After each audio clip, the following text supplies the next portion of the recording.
To help the Palestinians, it is also important to collectively highlight the failures of bureaucracies hindering distribution of aid and execution of international law.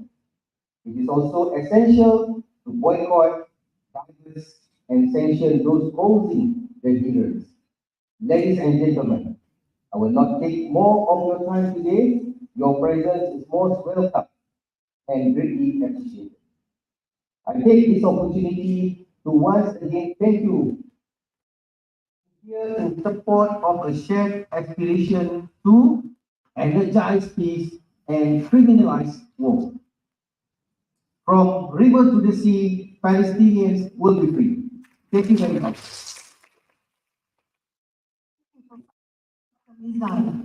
We are happy to be here today. Ladies and gentlemen, it has come to my attention that there is a change in plan due to the sudden commitments. Yang amat berbahagia, Tun Dr. Mahathir would not be able to deliver the keynote address this morning. We sincerely apologize for the unavoidable change in program. In light with this unfortunate development, Yang Berbahagia Tan Sri Nur Rahmai, Chairman of PGPF, will deliver a note for Yang Amat Berbahagia Tun Dr. Mahathir Mohamad. Tan Sri, dipersilakan, sir.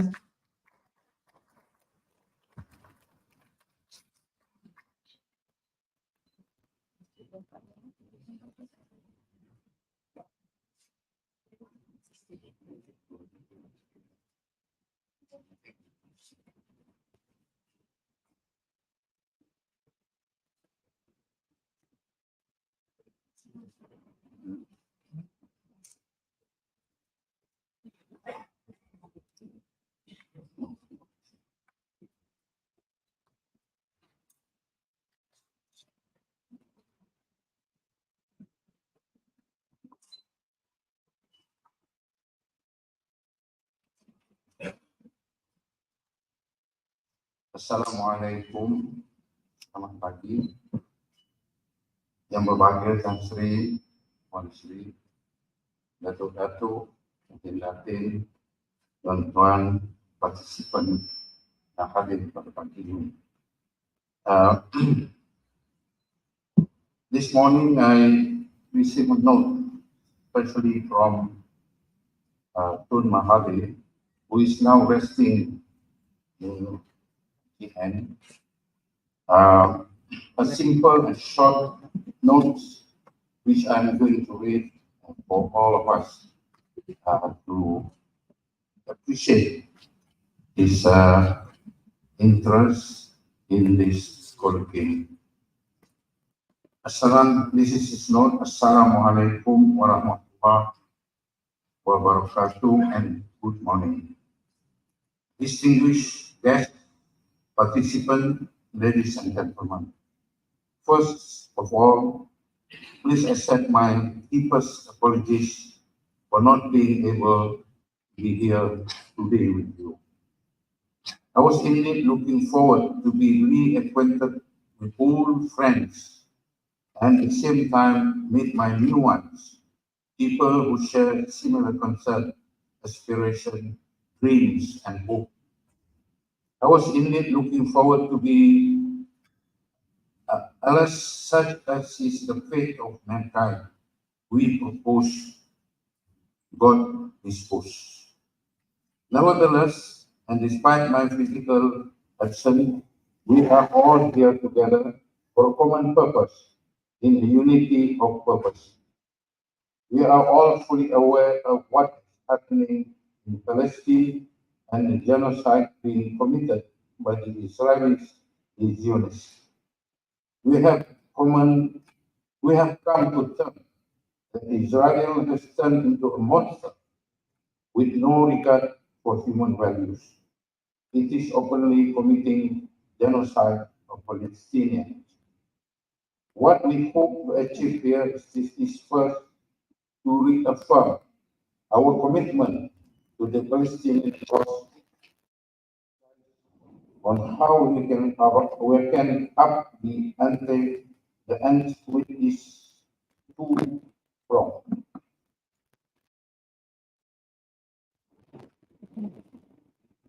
The first is to demand international to be responsible toward the ongoing genocide and to put a stop to it.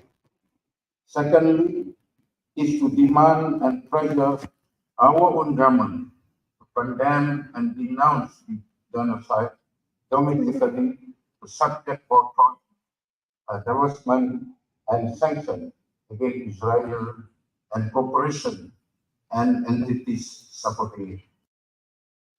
We must hold Israel accountable for their evil and barbarity and be Israel international opinions of law. The international community must act. An international peacekeeping force to Gaza to protect the Palestinians and stop their genocide in the name of humanity, the sanctity of the human life. The sanctity of the world, please stop the massacre. I apologize again for not being able to be present today. I wish everyone good fortunes and may God bless us all in our effort. It is my fervent hope that at the end of this colloquium, we will be able to figure out what needs to be done to achieve all this. From the river to the sea, Palestine shall be free.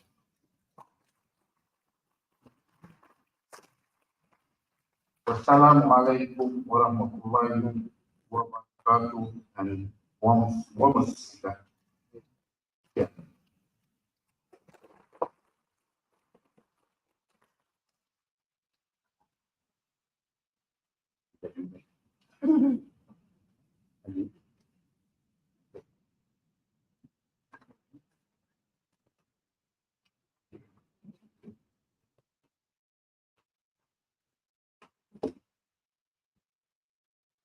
Thank you, yang berbahagia Tan Sri Nur Rahman, for conveying the note from Yang Amat Berbahagia Tun Dr. Mahathir Mohamad. We pray for easement from burdens for all, inshallah. Amin.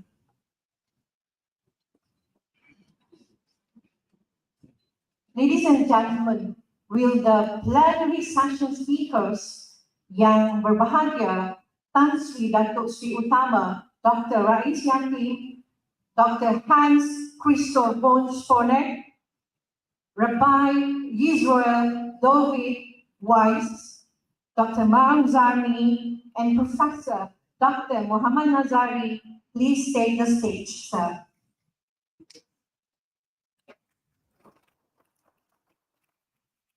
Ladies and gentlemen, the colloquium will be the first concerted effort by Malaysians to produce a document in which a united stand of solidarity with the Palestinians is expressed.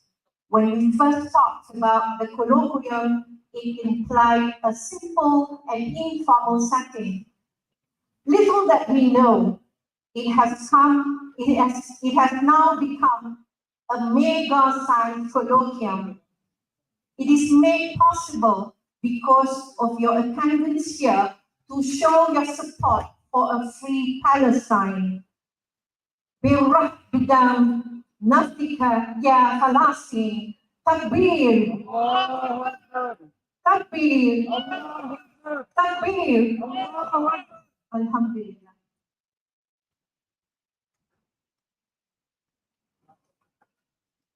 Ladies and gentlemen, in extending our hospitality, there is running coffee and tea outside the auditorium. We are trying to get this colloquium trending. We implore all the attendees to please tag all your social media uploads with the hashtags as shown on the screen. Number 1, hashtag Malaysian NGO for Palestine. Number 2, hashtag Palestine Resolution Coalition. And number 3, hashtag Gaza Kita. Ladies and gentlemen, we will now begin with a plenary session where each speaker is given 20 minutes. We have quite an impressive lineup of speakers today from varied backgrounds. Our first speaker in this session is Dr. Hans Christoph von Sponeck, former UN Assistant Secretary General and UN Humanitarian Coordinator for Iraq. And Dr. Sponeck is also PGPF International Advisor. Dr. Sponeck, you may proceed with your topic, criminalized war in the current context.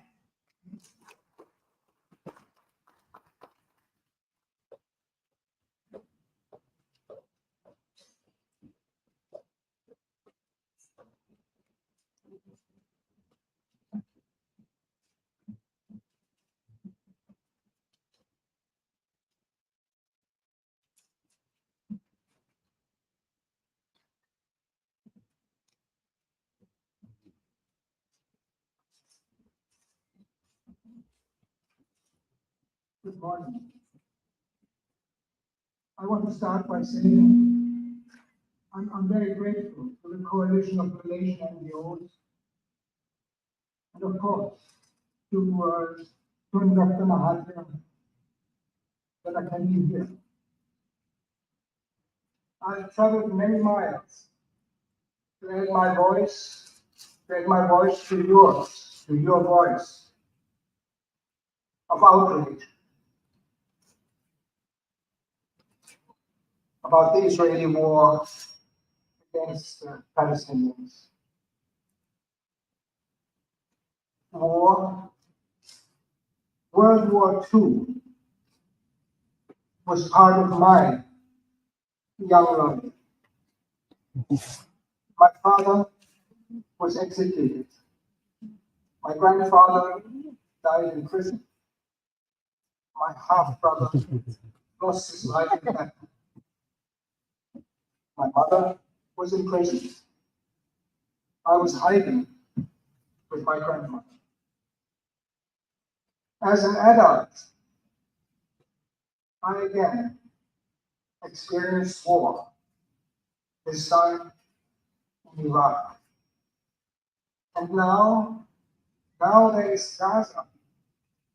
Since 7 October, we have seen the most atrocious, the most brutal destruction of life and livelihoods of innocent people in modern history.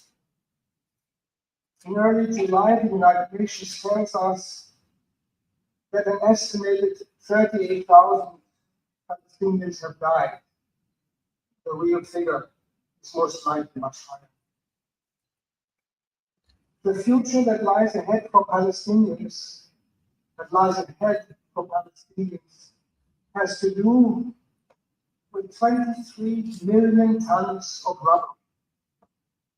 rubble containing what used to be their homes, their schools, their hospitals, their playgrounds, so on.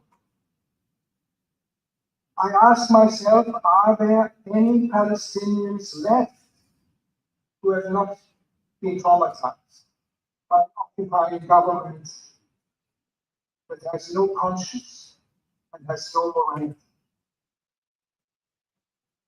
As a senior official told the press just recently, on the 24th of June, I quote, "Without decisive intervention to resume education, we will condemn an entire generation in Palestine to poverty and sow the seeds of hatred, resentment, and future conflict."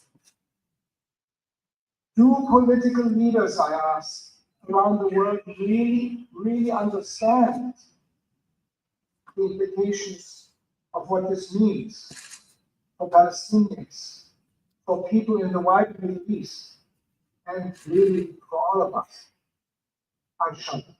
I really shudder when I think about it. How dare the Israeli government consider that slaughtering of many thousands of innocent Palestinian people a response of equivalence, between Hamas and Israel? How dare the Israeli government accuse those who support boycott, disinvestment, and sanctions, the acronym is BDS, in response to illegal West Bank settlement policies, land grabbing, and settler attacks on Palestinians as evidence of anti-Semitism? How dare the Israeli government label anti-Semitism as anti-Zionism as anti-Semitism? Two are totally different issues. It's a shameful, no more than a shameful nonsense. How detestable and how abhorrent is it that the Israeli Minister of Defense, Gallant, is on record to have said that the Israeli government will carry out a siege, quote, that would prevent the entry of water, of fuel, of food, of other necessities into Gaza. Can you imagine? A cabinet member of a government making such a statement of cruelty. The Israeli government should note with very great concern, but I really think with very great concern, that what the UN Secretary General Antonio Guterres told the UN Security Council on 24 October 2023, when he said, and I quote, it's an incredible quote, "It is important to recognize that attacks by Hamas did not happen in a vacuum, The Palestinian people have been subjected to 56 years of suffocating occupation." That was a bold and very powerful, moving answer to repeated accusations by Israeli politicians that the UN, quote, focuses solely on the humanitarian situation and what led up to this moment, end of quote.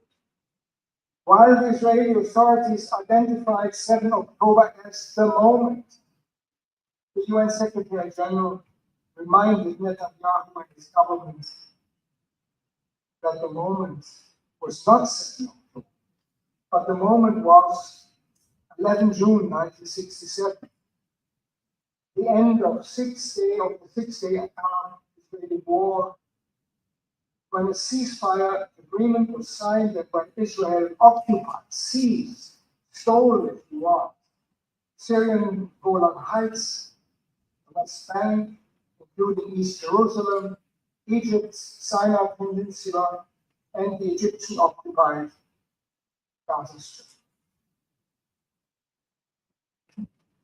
On occasions like this, I often, and with great respect, quote what Albert Einstein, the renowned physicist, we all have heard his name, but not just a physicist, he was also an activist, a peace activist, for whom war, just like for Putin, was a disease, who wrote in 1929, over 100 years ago, 1929, he said to Chaim Weizmann, Israel's first president, quote, "Should the Jews not learn to live in peace with the Arabs, then we have learned nothing during 2,000 years of suffering and deserve all that comes our way."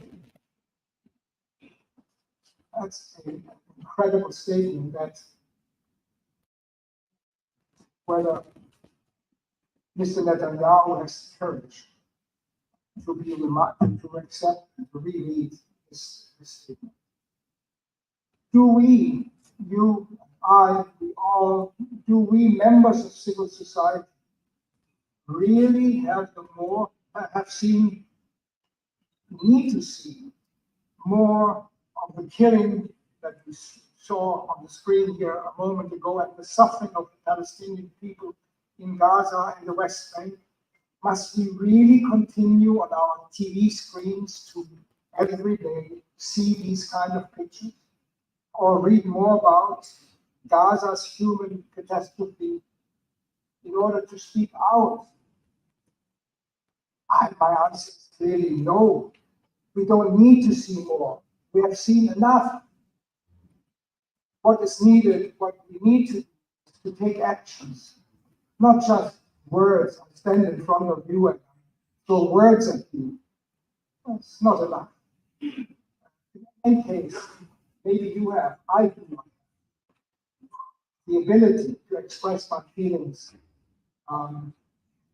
that really show what I believe is catastrophe in Gaza. It is tragic.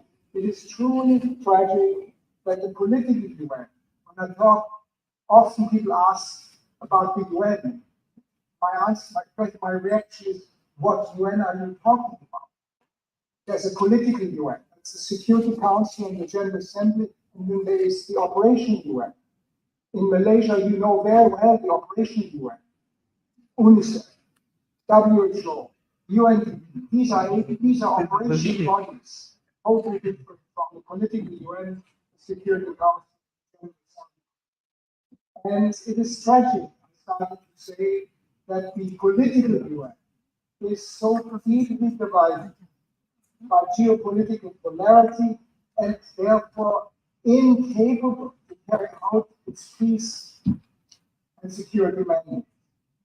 While on the other hand, the General Assembly, the main body of the United Nations, with very clear majority, are calling for an end to the Gaza catastrophe. Has no power of enforcement. Whatever the obstacles, and there are many, the public voice has to speak out and do so forcefully and with full conviction that as responsible citizens, we have no other choice but to assure Palestinians that we stand next to them with our unequivocal support for what? For their dignity and for their mental and physical survival. Public silence cannot possibly be an answer for the Gaza catastrophe. It is not accidental that today's Gaza meeting is taking place in Kuala Lumpur. At least for me, it's not accidental. Why? Because it is here that decades ago, Dr. Tun Mahathir declared with unshakable insistence that war was a crime and should be outlawed. I have the red book which he gave to me still with me, and it's in the car. I'm sorry, I forgot it. I wanted to show it to you. This red book in which it is clearly defined what Perdana and Malaysia think about war and what needs to be done about it. For that reason, Dr. Mahathir established the War Crimes Commission in 2007, as you know, to investigate the alleged war crimes committed in Iraq. I'm trying to make a link to Gaza and elsewhere. The tribunal that was set up found, after 2 years of deliberation, former heads of state from the US and the UK, George Bush, Tony Blair, guilty of crimes against peace and crimes against humanity for their roles in the 2003 war. Governments and media in the Western world, not surprisingly, chose to ignore the KL verdict and the work of the KL Tribunal of Conscience. There was also no reaction from Western governments to Tun Dr. Mahathir's demand that, quote, no leader should any longer be able to escape, a key word in international relations today, should escape accountability. At the same time, Professor Richard Falk, an American Princeton University law professor and peace activist, had observed that justice, quote, justice must be administered justly. Justice must be administered justly, without filter of impunity. A reference to the fact that President Saddam Hussein had been executed in Baghdad for crimes committed in Iraq. Yeah, there were crimes committed in Iraq by that president. However, while former President Bush and Prime Minister Blair continued to enjoy impunity in Washington and in London for war crimes and the crime of torture they had committed in the illegal war and occupation of Iraq. This legally important reminder was equally sidelined. KLWCT verdict of 11 November 2011 was submitted to the International Criminal Court chief prosecutor in The Hague in the hope that even though the verdict of a court of conscience, it was not a legal court, it was a court of conscience, was not enforceable. We understood that. It would receive, however, at least a sympathetic hearing. The office of the ICC chief prosecutor, while acknowledging receipt of the case by the KWCC, issued a note without any case-specific comments stating that it could not accept the submission since, in quote, the case was not in the domain of the ICC's jurisdiction. This was in early 2000s. Today, the non-Western world, especially Africa and Latin America, is no longer, thank God, it is no longer the willing executioner of geopolitical pressures exerted by global powers, and is perfectly able to pursue its own agenda. The debates and the voting in the UN General Assembly on Gaza are convincing evidence of this change, of this pivot. Am I speaking too long?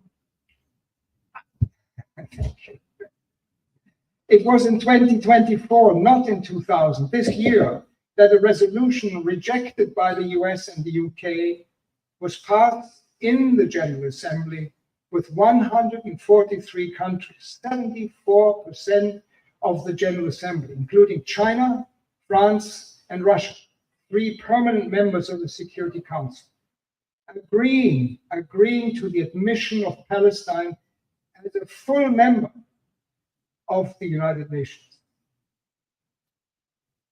Wisma Putra's co-sponsorship of this significant resolution, confirming Malaysia's unwavering, quote, and long-standing position to the Palestinian cause, has been noticed, and it really is correct, you can check that, noticed and appreciated worldwide. Malaysia is known for that resolution and many other peace-related efforts by various governments of this country.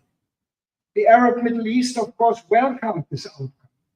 Qatar's foreign minister stated, quote, the admission to the UN of Palestine provides international recognition of a natural, legal, and historic right of the brotherly Palestinian people, end of quote. Israel's ambassador to the UN, Dani Danon, on the other hand, had the chutzpah, had the audacity to react to the resolution by saying, quote, you are telling the child-murdering Hamas rapists that terror pays off. Well, it was also in 2024 and not in 2000 that the International Court of Justice confirmed its authority to act in the contentious case brought by South Africa by ordering Israel to take all measures to prevent genocidal acts. Palestinian Foreign Minister Riyad al-Maliki exclaimed, quote, that the ICC court has ruled in favor of humanity and international law. According to the UN news, quote, Israel's military response has to date killed nearly 36,000. That was at one point. And as I said earlier, I want to repeat, the figure of 36 or 38,000 is probably a very underestimation of the actual number of people killed.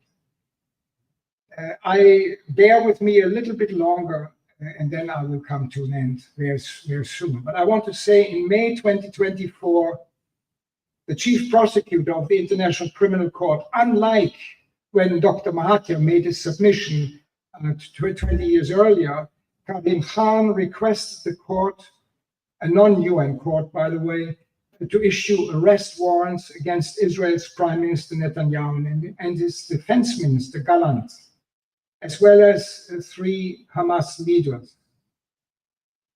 Admitting Palestine as a full member state, the ICJ's, the UN court, decision to act in the genocide case submitted by South Africa, the ICC chief prosecutor issuing arrest warrants without question are significant, let's accept that, significant indicators that international law and accountability for all are at last, very late, but they are becoming subjects of increasing public concern in 2024. This is good news. This is certainly good news.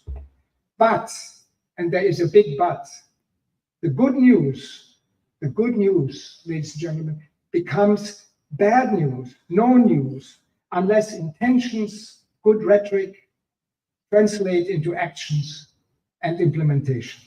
And in this spirit, the coalition of Malaysian NGOs might consider preparing a statement on the outcome of this conference for international circulation to inform not just Malaysia. You are more important than inward-looking rhetoric suggests, to inform UN member countries of the KL coalition's fullest support for the Gaza-related initiatives of the International Court of Justice and the International Criminal Court. Important, in my view, would also be that the Malaysian coalition link up. It was said already, I was very happy that it was already referred to with like-minded civil society organizations in other countries to form, what we need to do is to form an international alliance for Palestine, and agree with them to jointly convey to the President of the UN General Assembly that such an alliance fully supports General Assembly efforts for a free Palestine, and that the coalition hopes that the September GA summit, there will be, you probably have heard that there is a conference on the 22nd, 23rd of September in New York, in the General Assembly, discussing the future of the United Nations. And that discussion will include the renewed demand of all member states to international law and accountability for war crimes and crimes against humanity, citing the Israeli crimes to underline the urgency of action. This brings in a topic that is neither new nor without controversy, but is relevant. Much human rights law has become available since 1945. There are 2 covenants on such rights, no details here. But I ask you, on the one hand, we have big body of law on human rights. What about a body of law on human responsibility? Human rights is fine, but there must be linked to something. And in my view, they must be linked to human responsibility. There are no treaties on such responsibility. Attempts were made in 1997 to supplement the two covenants on rights with a covenant on human responsibility. There was that effort made. 47 heads of state and government, including, by the way, Lee Kuan Yew of Singapore, Jimmy Carter of the US, and Shimon Peres of Israel, signed, can you imagine, they signed a universal declaration of human responsibility that, however, has remained a draft ever since. Let me repeat, there is no denying the geopolitical dynamics are presently significantly changing the global order. That should be for us, for you, and for us, for other civil society organizations, a sign of hope. Multilateralism is again asserting itself. That's good. And multipolarity is on the rise. I think it's a profound opportunity to use the Israeli crimes in Gaza as an example of the urgency of a debate on human responsibility. You have patience with me, I hope. I'm almost finished. But I want to say the Security Council is exercising its right to draft resolutions aimed at ending Israeli brutality. That's good. But it is failing. It's failing to do justice to its responsibility to implement what has been proposed. Yes, individual members of the Security Council, permanent members included, had the right to disagree, but they had the concurrent responsibility to adhere, a word that you don't hear, at least in Germany, I don't hear much about morality and ethics, but they had the responsibility to adhere to the moral principles of the UN Charter to help in preventing slaughter, as we see on the screens.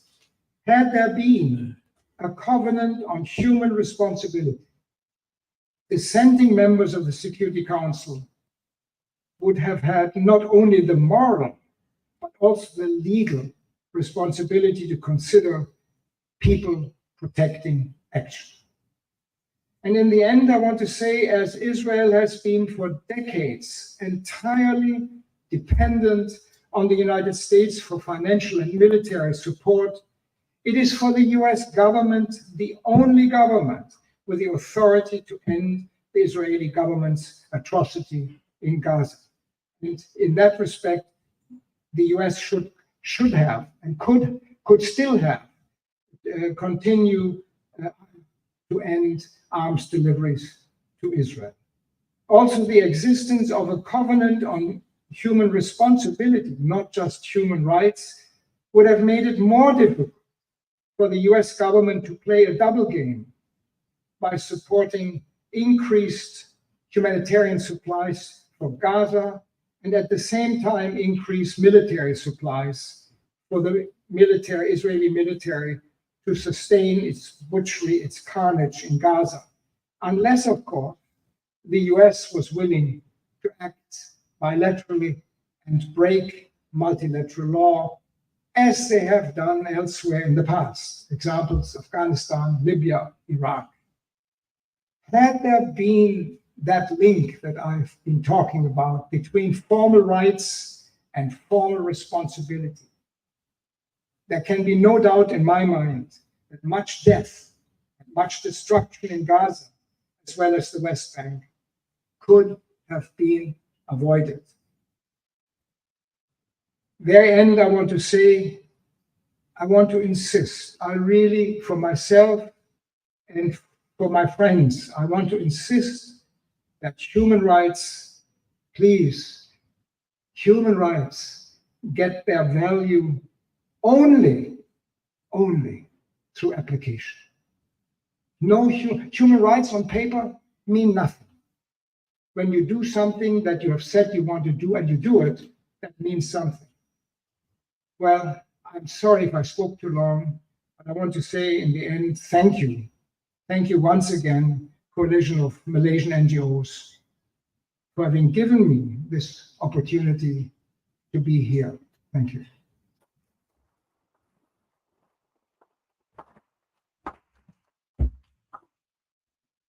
Thank you, Dr. Sponek.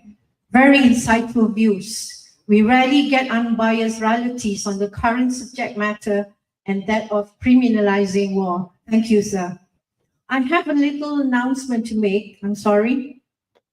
Ladies and gentlemen, may I have your attention, please? It has come to our notice that a phone has been found in the toilet area, in a men's toilet area, yeah? If you or someone who you know has lost their phone, please approach the management office or team to reclaim it. Thank you for your attention. Let us continue with the program. Next in our agenda today, we have with us Rabbi Yisrael David Weiss, representing Natural Character, which is an opponent of Zionism who advocates the dismantling of Israel on spiritual grounds. Rabbi Weiss, if you may, do enlighten us on your topic, End of Zionism.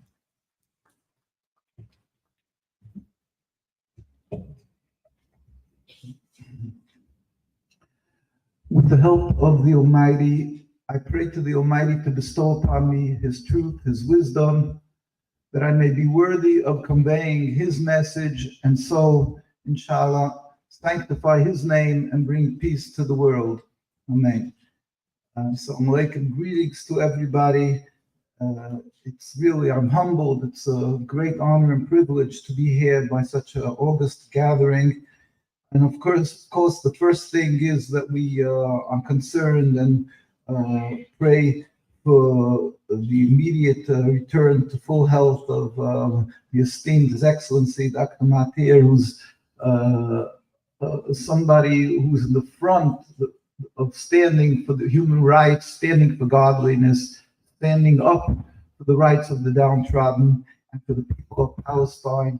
I personally had the privilege of meeting well over 10 years ago, and we met in the personal meeting with Dr. Mahathir, and we spoke about the issue of what Judaism is, what's the difference between Judaism and Zionism, and Dr. Mahathir, with his brilliance, understood it fully and has been speaking so eloquently. I was basically overwhelmed. I was in Turkey a few months ago, and speech was through Zoom was given by Dr. Mahathir, and it was, I think, the most eloquent and clear, lucid description of what the criminality is of the occupation and the difference, the distinct difference between that and Judaism. And we are always extremely thankful what God's gift to the world of Dr. Mahathir, and we pray the world needs him. We need him for many, many years to come, that he should have a speedy and peaceful recovery. I hope he gets this message. I would love to possibly even visit him, if that would be possible, to convey our message from the Jewish people around the world. This conference that we are here for, that we are gathered for, is for Free Palestine. Very simply, not pulling any punches, simply Free Palestine. But I must say that the word Free Palestine, in and of itself, unfortunately, in the works, we believe it's the works of Satan that has been manipulating the world into silence, to sometimes even collusion with the occupation of people of Palestine. Even that word Free Palestine is sometimes very confusing. Why? Because there's different approaches what it means Free Palestine. Many people call Free Palestine that there should be a two-state, there should be a division in the Holy Land, that there should be a state of Israel and a state of Palestine. Free Palestine, the Palestinians should have part of the Holy Land that should be under their auspices, under their control. There is another distinct meaning of Free Palestine.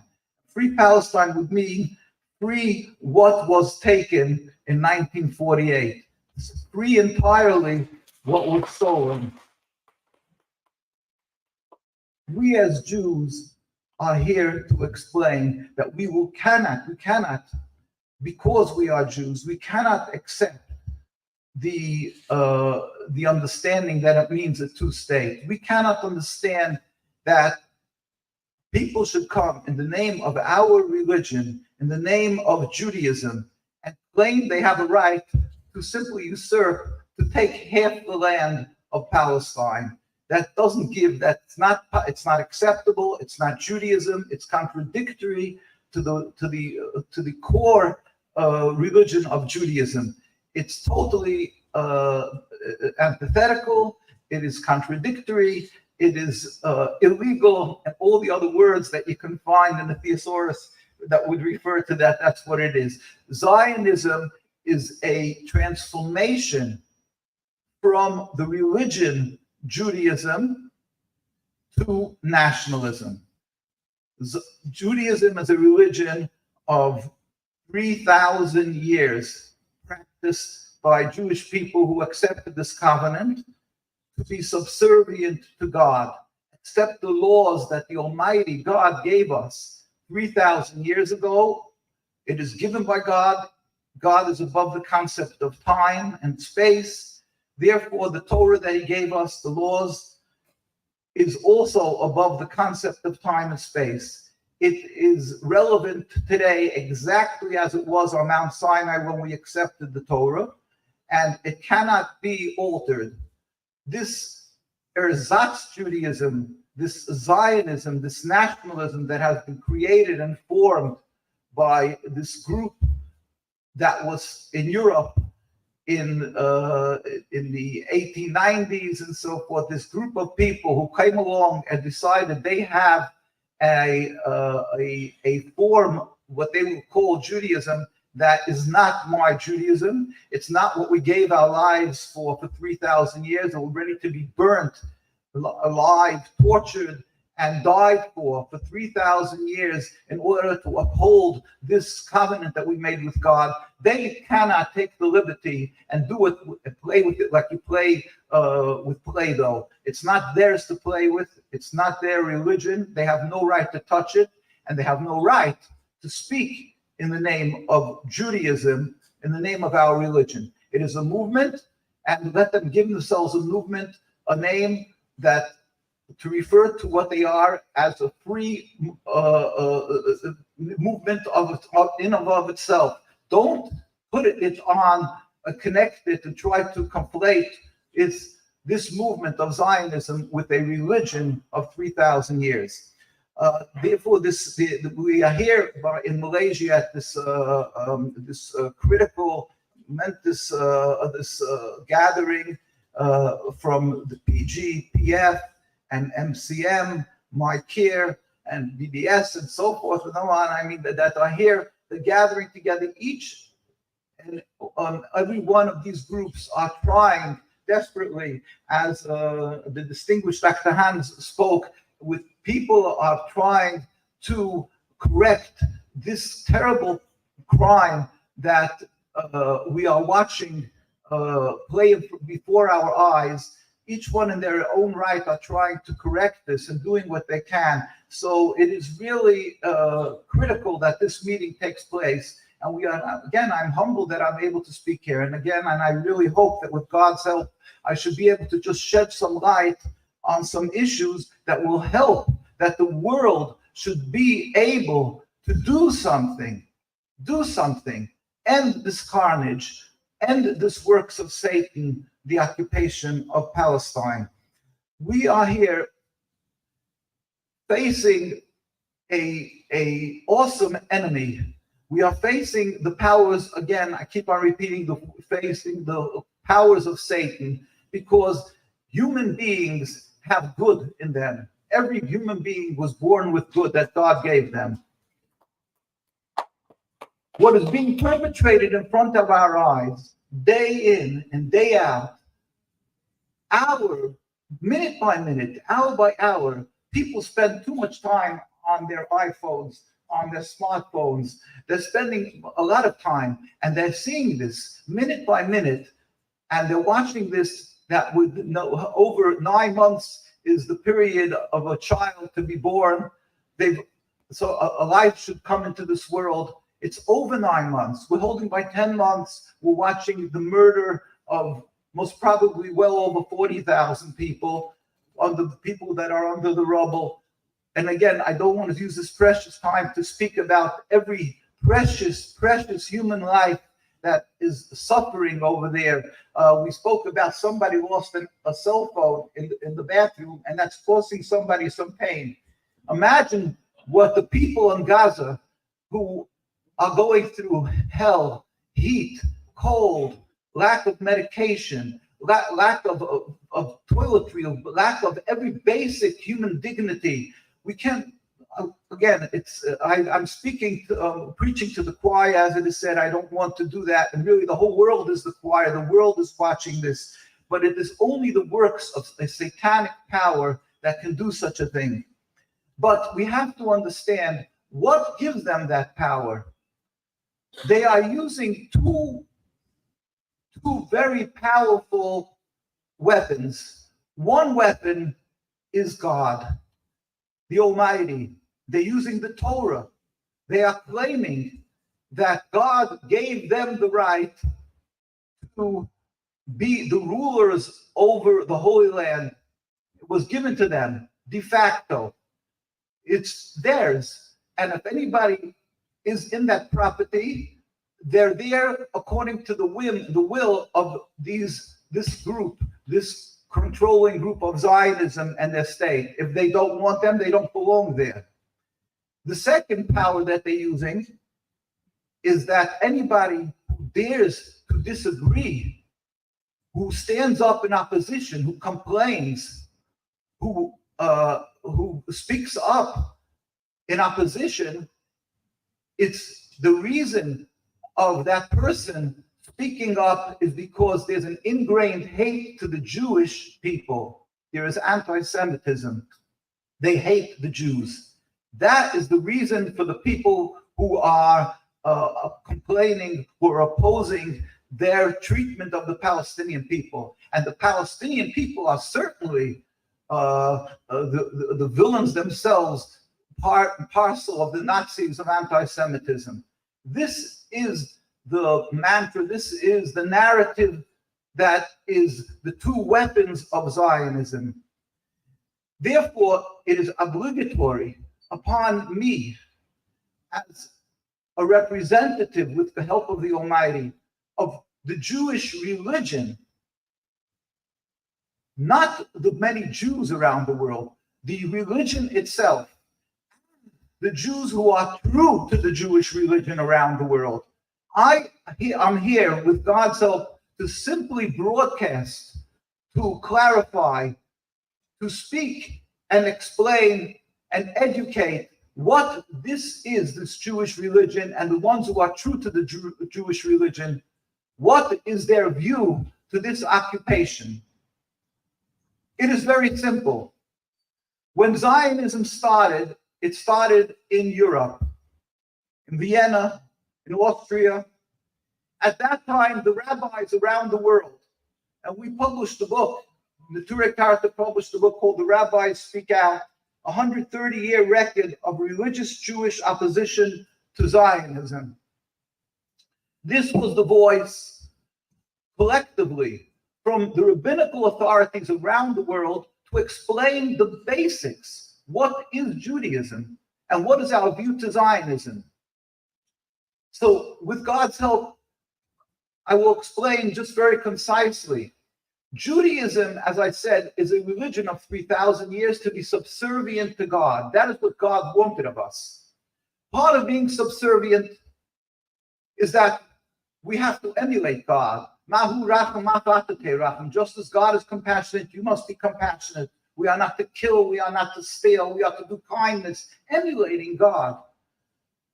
We were told by the Almighty, when God took us out of bondage of Europe, from Egypt, that we are to go into the Holy Land. Anybody who would not worship idols can remain there. Worshipping idols, the Almighty did not accept. The Jewish people, some of them, called the Arab, did not want to go in, they were reluctant. So we were punished. We were 40 years in the wilderness. We had to wander in the wilderness. And then when we went in through Joshua, the prophet, God made it through a miracle.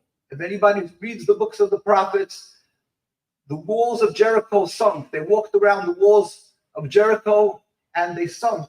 In other words, it was a godly miracle. It was a requirement of God.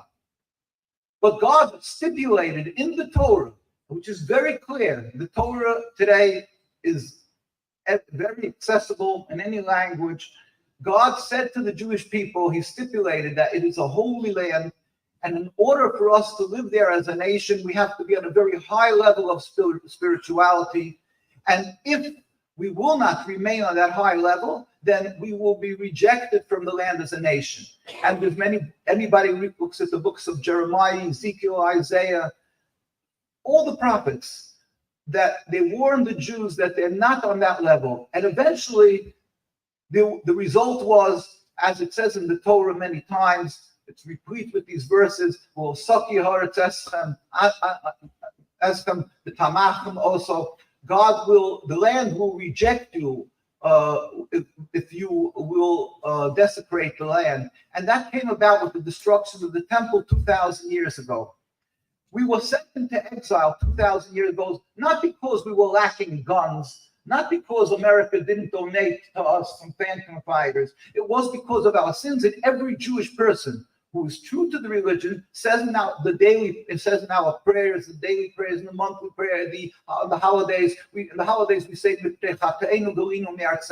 because of our sins we are in exile.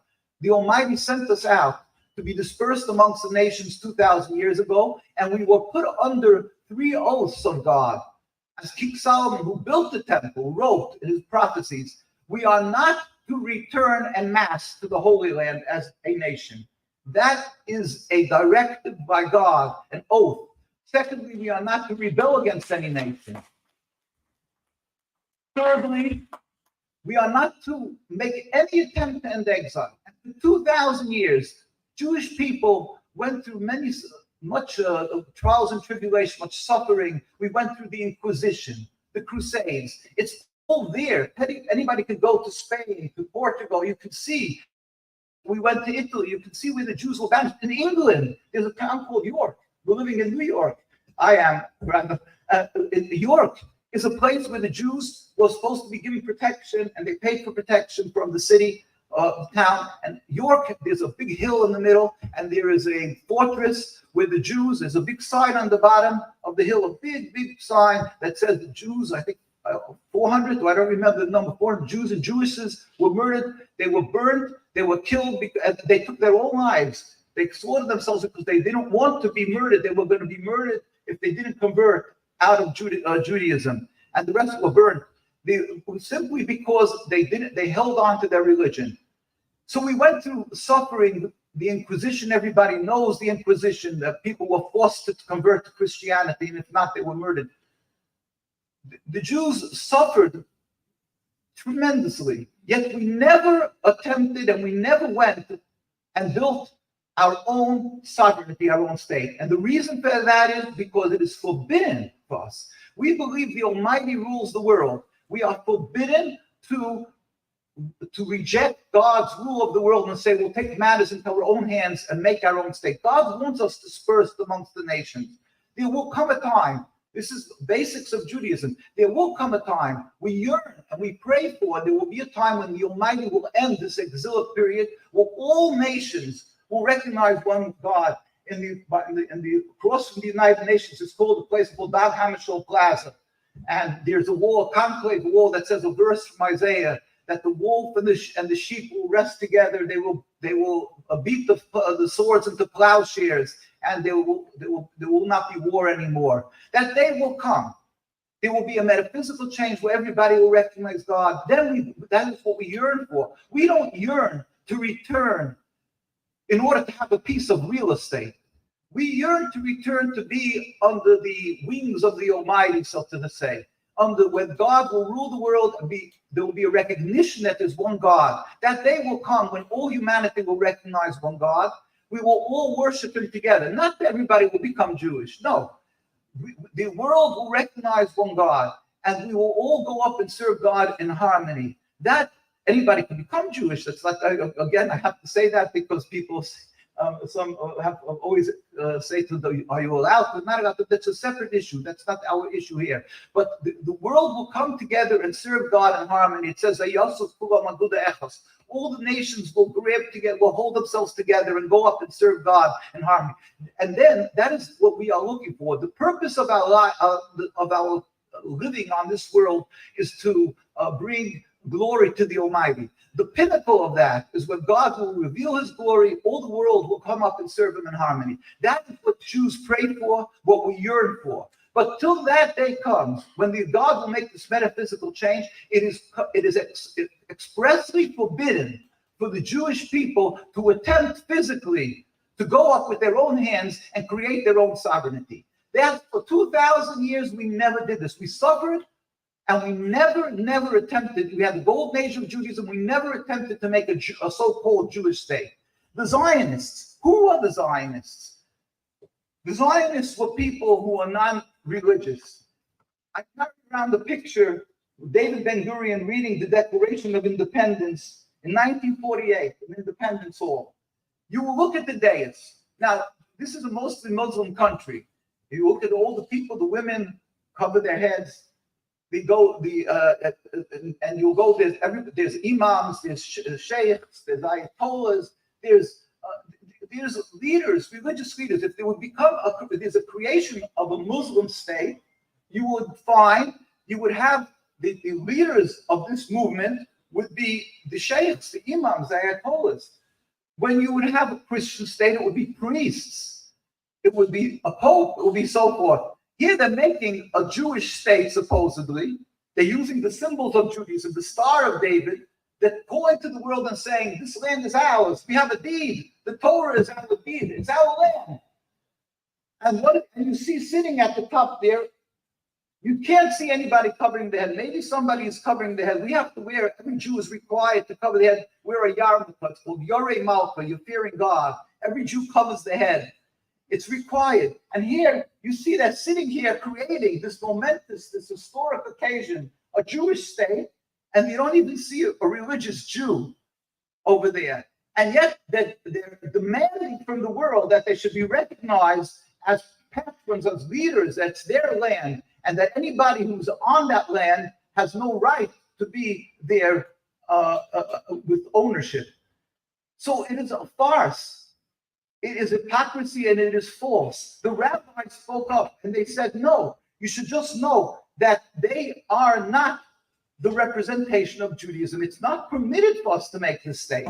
And in 1947, a year before the United Nations ratified this state of Israel, the chief rabbi of the community that was living there for hundreds of years, nothing to do with the Israeli rabbinate and the chief rabbi, which is simply a creation of a window dressing, just like they maybe use the Star of David and they use other falsifications of Judaism. They made a rabbinate and a chief rabbi. We're not talking about that. We're talking about the Jewish community that were living there for hundreds and hundreds of years.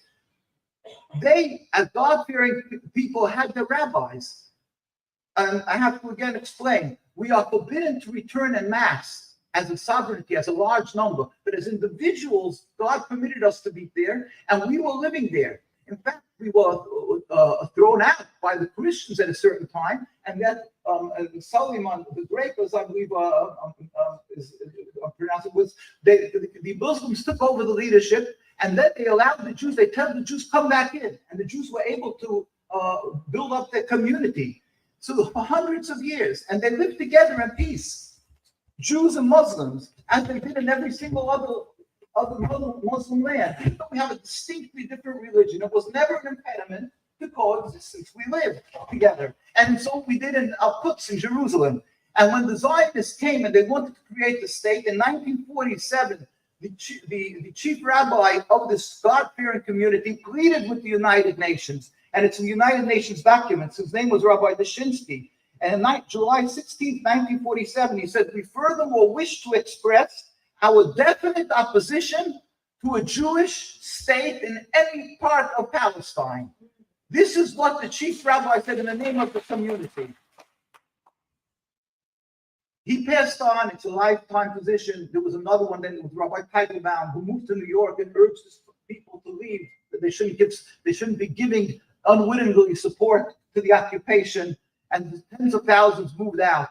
Then he passed on, this Rabbi Teitelbaum. Then there was a Rabbi Weiss, not a relative of mine, who came up. And this is a picture in the 02, the next chief rabbi who came up. You see the tens of thousands and literally hundreds of thousands in the streets of Jerusalem coming up to take up their chief rabbis. Again, has nothing, this rabbinate, which exists there, it's called Eida Harei, this God-fearing community. They have nothing to do with the Zionist occupation.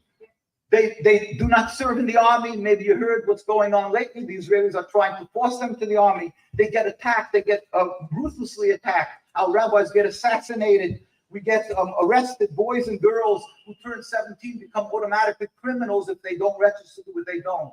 So we have a dual existence. You have the Jewish people who are true to the Torah, whether it is in Al-Quds in Jerusalem or whether it is in New York, which is the second largest community concentration of religious Jews, or it is in England, or it is in any other country. You'll find in Argentina, wherever you'll find pockets of very religious communities. You will find that the more the religious, the more, or invariably, the more anti-Zionist they are, anti the establishment, anti the existence of the state of Israel, because the state of Israel is anathema, is antithetical. It is totally contradictory to my religion, which is to be subservient to God, to uphold the laws of the Torah, and not to take a land from another people, not to steal. That is the difference between Judaism and Zionism. It is an oath of God that we're not to return en masse. We're not allowed to do this. Secondly, this would be forbidden for us to make this, to take up control of the land, even if it would have been a desolate land.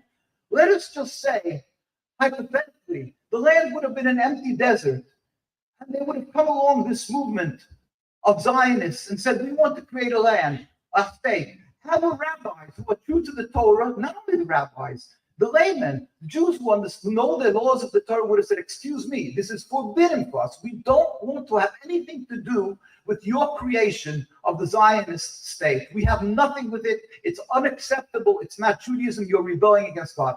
But that compounds thousandfold this crime, because when they're doing it, they're creating the state, and they pick Palestine for practical purpose. They wanted to make it in Uganda, in Patagonia. They picked Palestine because they knew that they need massive support to create a country, and that they will be able to get from the Christian, the evangelistic Christians, and Jews who don't know their religion by going to Palestine and using emotions and saying, this is what the Torah God gave us. So they decided for practical purposes to go and use Palestine for the homeland. But they had a technical problem. It was inhabited by a people. The majority of people living in Palestine were Muslims. The second largest community were Christians. And in order to have their land, they had to somehow dispose of these people that were in the way of their plan. And so therefore, what they had to do is tell the world that the land, first of all, was without a people, a land without a people, because it was well before smartphones. It was before televisions, and basically, And they were able to sell to the world that it's a land without a people. But people started seeing the Palestinians' problems and turmoil, and there was problems anyway, even without this tremendous media that we have. So what did they do? So they started vilifying the Palestinian people and saying that they hate the Jews.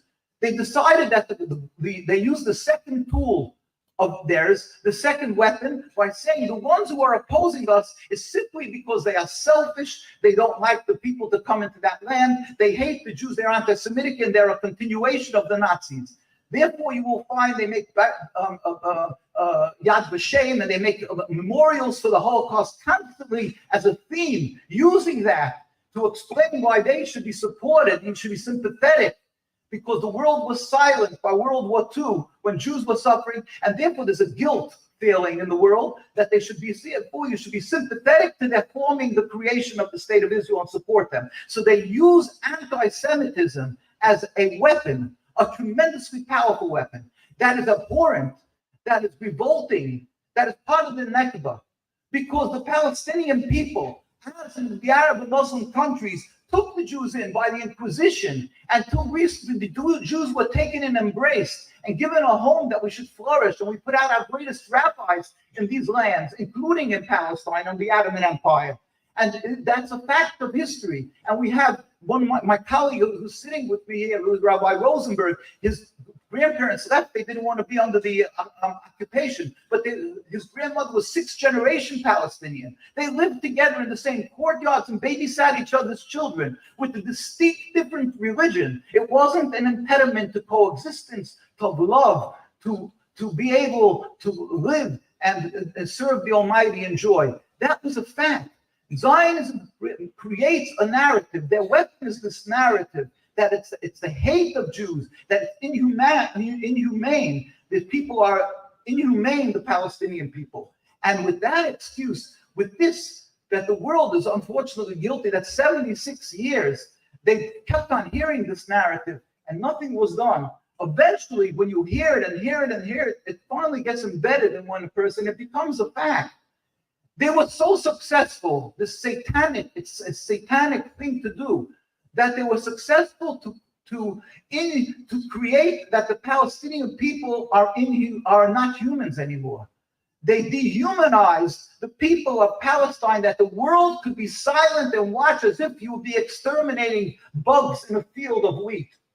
That is what we are witnessing, and the world is silent, and we have to turn the soil. We have to wake up the lives, the humanity, in what we call godliness in people, and say, wait, you've been conned, you've been fooled. It's totally the opposite. The Palestinian people and the Muslim communities are the ones who took in the Jews, and we were able to reestablish our lives through these communities, these beautiful people. We dare not be silent. So it is critical, as me, as a Jew, to speak up and to explain and to educate. What I'm saying is not theories. What I am saying is the facts. Anybody could study Judaism, and anybody could see invariably the more the religious the community, the more anti-Zionist they are. People who give their lives for their religion, the more the religious, we pay for private education. We don't have family planning, so we have large families, thank God. We have large families that we have to pay for each individual for their education. It's astronomical, the costs. We have to buy kosher food. We can't just go and just sell it for clothing or for food. We pay fortunes for our lives. It's extremely hard what we're doing. Thank God, we're happy for it. But if we would find, if it would be a plus, something critical for Judaism to have a state of Israel, our communities would be the first to support it, the first to speak up to the state. And you find, on the contrary, the more the religious, as in New York, which is the second largest community, the concentration of religious Jews in Williamsburg, Brooklyn, there is not one single Israeli flag in our communities. One single Israeli flag. So you see that something is wrong. You must not be lazy. The people have to do their homework. They have to see and give respect, just like you would respect when you want to do something with a Muslim community, you would be expected that you should discuss it with the imams, with the ayatollahs. When the people are coming and they're going to support blindly the state of Israel because it's a Jewish state, and they're condemning others being anti-Semitic, I think they should at least have the fairness and the respect to speak with the very religious communities and ask us how come we are opposed to it, and how come they are silent when the Jews are being, for 76 years, brutally beaten. Simply, we don't carry guns. Simply, we stand in the streets of Jerusalem and speak up and demonstrate, and we get brutally beaten and murdered, our rabbis, and the world is silent. Why? Where is the world's voice? If this would happen in any other country, they would yell anti-Semitism, and one person would be beaten because he's Jewish. And this is going with impunity. And why the United Nations that was created, as the distinguished Dr. Hans, he said, and he so beautifully, he said, the United Nations was created, it was created for a powerful good, that they should, because they've witnessed millions and millions of people being murdered. And they felt this must be a solution, that we should be able to bring a solution to conflict through peace. So in the 1945 was or so, they created the United Nations. And one of the first things they did was ratify a state that should be named for a certain religion, the state of Israel, which would mean automatically that the majority of people living there will be second-class citizens. That defies logic. That defies logic. How could they create a state that would be named Israel when you know the majority are Muslims? That means you're looking for trouble. And these are the most brilliant people, scholars, thinkers of the world. So you see, it's the works of Satan. And that works of Satan is carrying on till today, that we are witnessing in Gaza, something that the world does.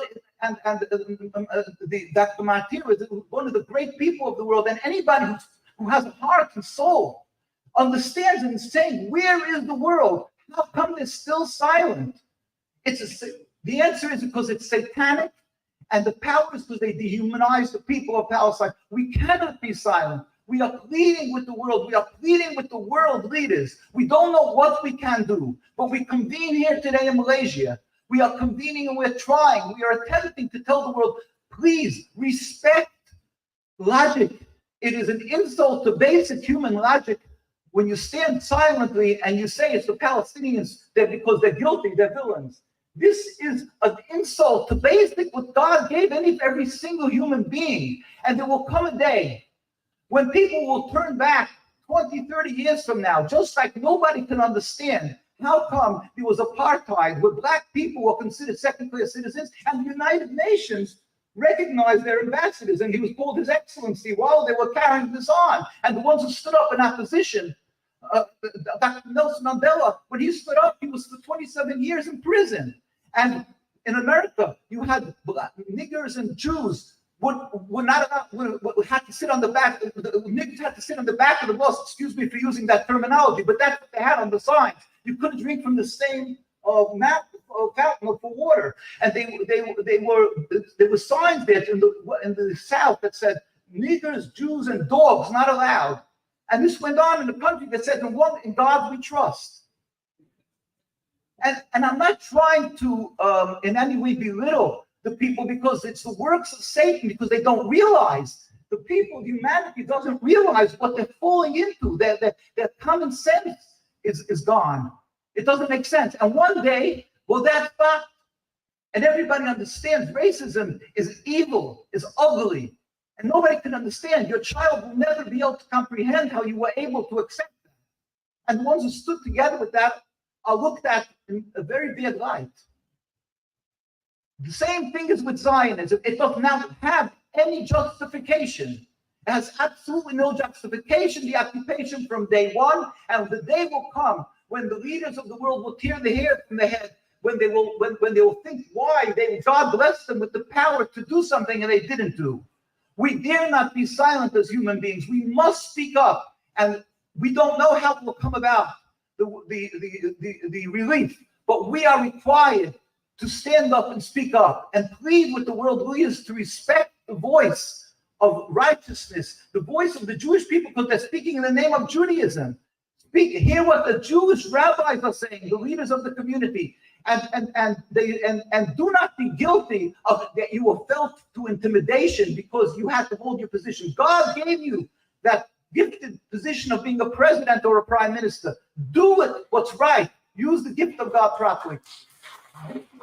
We are therefore pleading with everybody, do not be intimidated. It is not anti-Semitic to speak up against anti-Zionism, against Zionism. It is not, on the contrary, Zionism and the state of Israel is the personification of anti-Semitism. Zionism creates a hate of Jewish people, unfortunately. Not that it's justified, because Judaism is not that. But unfortunately, people confuse the two, because Netanyahu came and declared not it's a Zionist state of Israel, it's a Jewish state. And if you speak up against Zionism, you are anti-Semitic.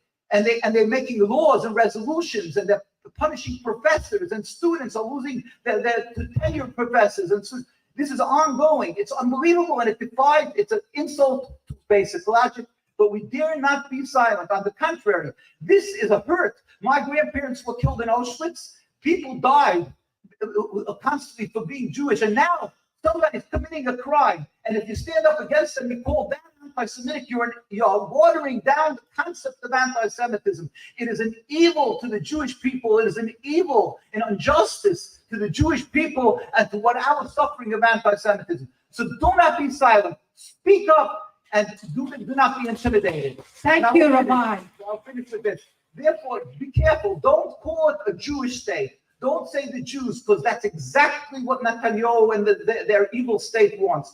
Call it Zionism, the state of Israel, and differentiate clearly between Judaism and the state, and pass our message on to the people of Gaza. We are crying with them. We are hurting with them. God will help. We don't know what we have to do, but ultimately God is great. He will bring an end to this. We hope soon in our days, and they should have back their homes in a free Palestine and Gaza. Finally, we should live together in peace. Thank you. Thank you, sir. Our PGPF trustees, via Tan Sri Nurian, Tan Sri Sam, and Dr. Zulahir, will definitely convert your message to His Excellency President. Thank you, Rabbi. You are a living proof that not all Jews are Zionists. A quick note, ladies and gentlemen, we are now being live streamed on multiple platforms. For your information, this colloquium can be viewed on the PGPF, Perdana Global Peace Foundation, MyCARE, and Muslim Care YouTube and social media. You are also being live streamed by Astro Awani.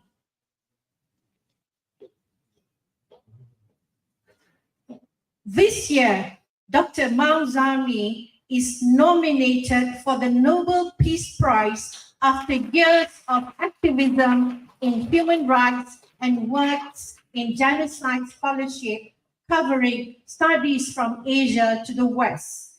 Dr. Zani, please begin with your intellectual discourse on the topic, Destruction of Law in Israel, Genocidal Depopulation of Palestine. Sir.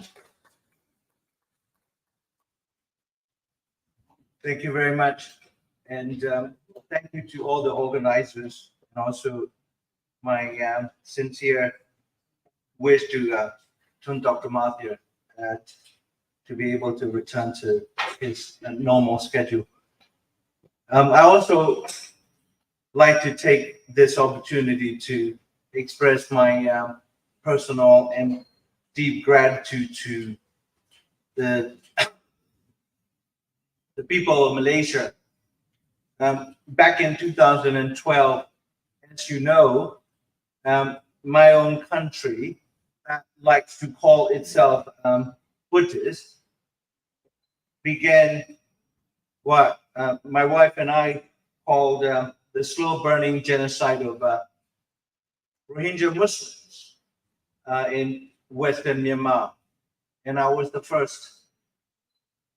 And for a long time, the only Burmese activist and scholar who say we are committing genocide while calling ourselves Buddhist.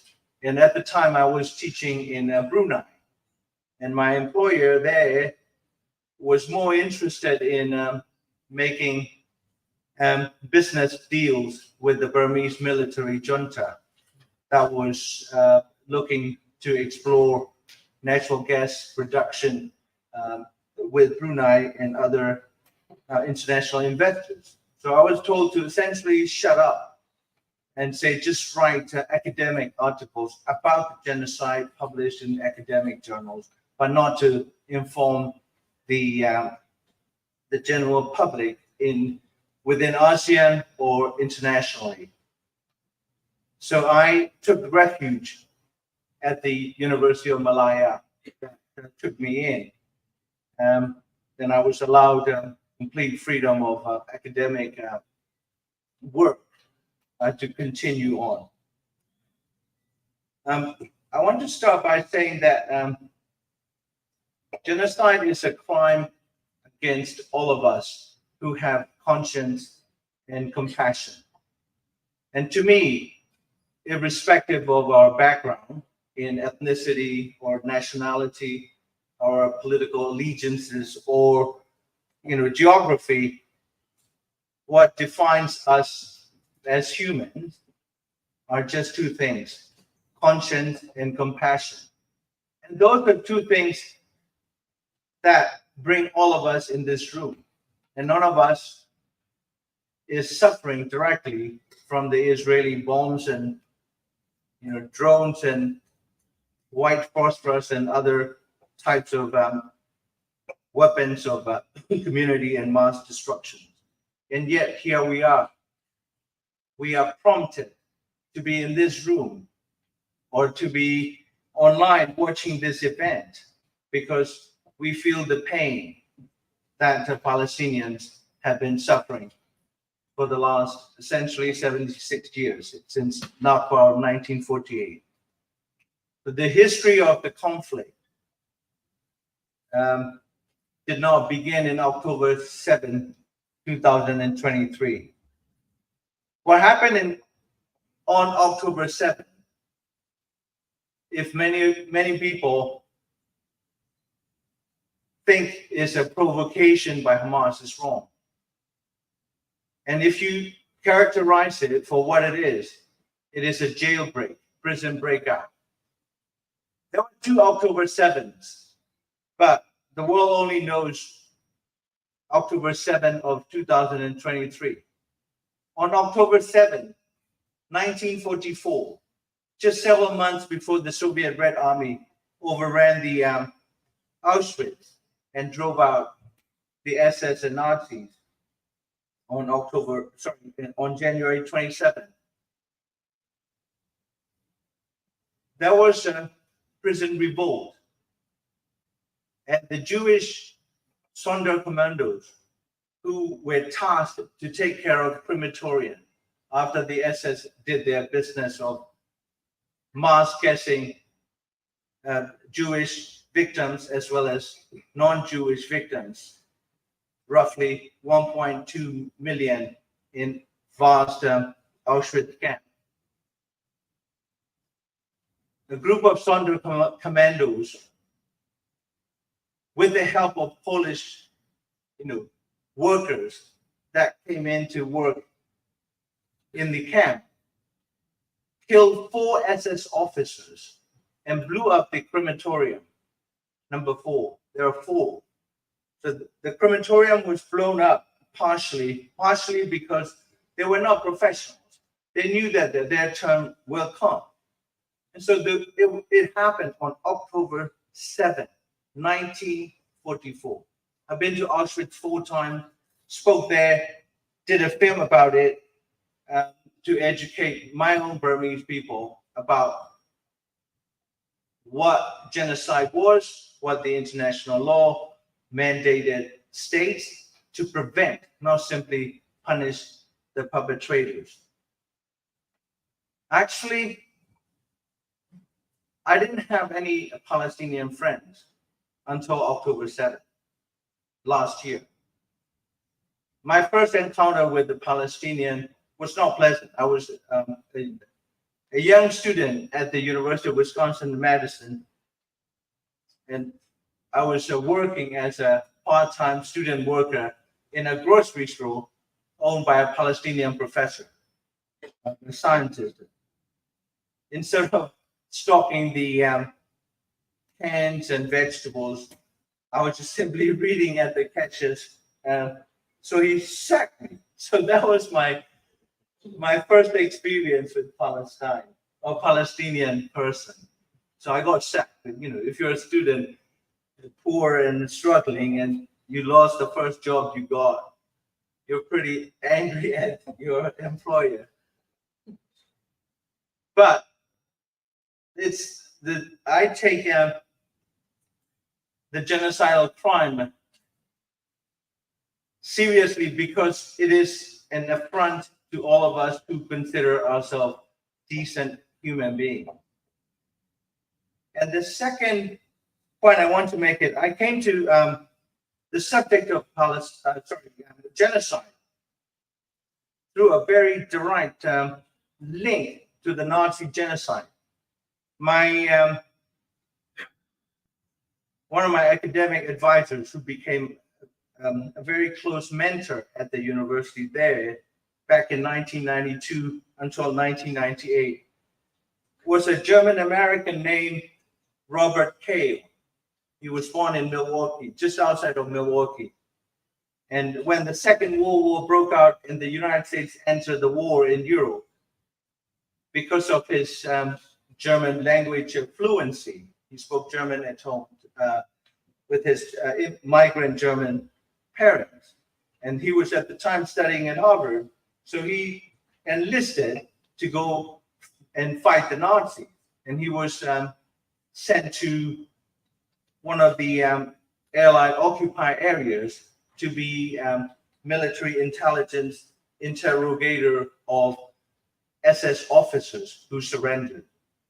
And then he wrote his thesis in the 1950s, right after the war, on Himmler and SS, and became a leading scholar. I was studying with him, looking at my own country's military and the way in which the military brainwashed its rank and file to do unspeakable atrocities, the atrocities that the Rohingyas suffered for decades in Western Myanmar. So I was already well acquainted with the genocidal ideology, the genocidal objectives and methods. And many of you know there's a verb, there's a saying in English, there are a million ways to skin a cat. For certain types of atrocities to qualify, you don't need lawyers and International Court of Justice or the International Criminal Court or any legal education to understand that some crimes are genocide. The lay public, many of us, I'm not legally trained, but I study law as a matter of interest and a practical relevance.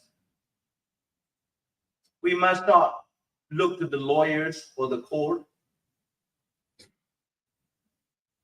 to pronounce certain things to be a genocide.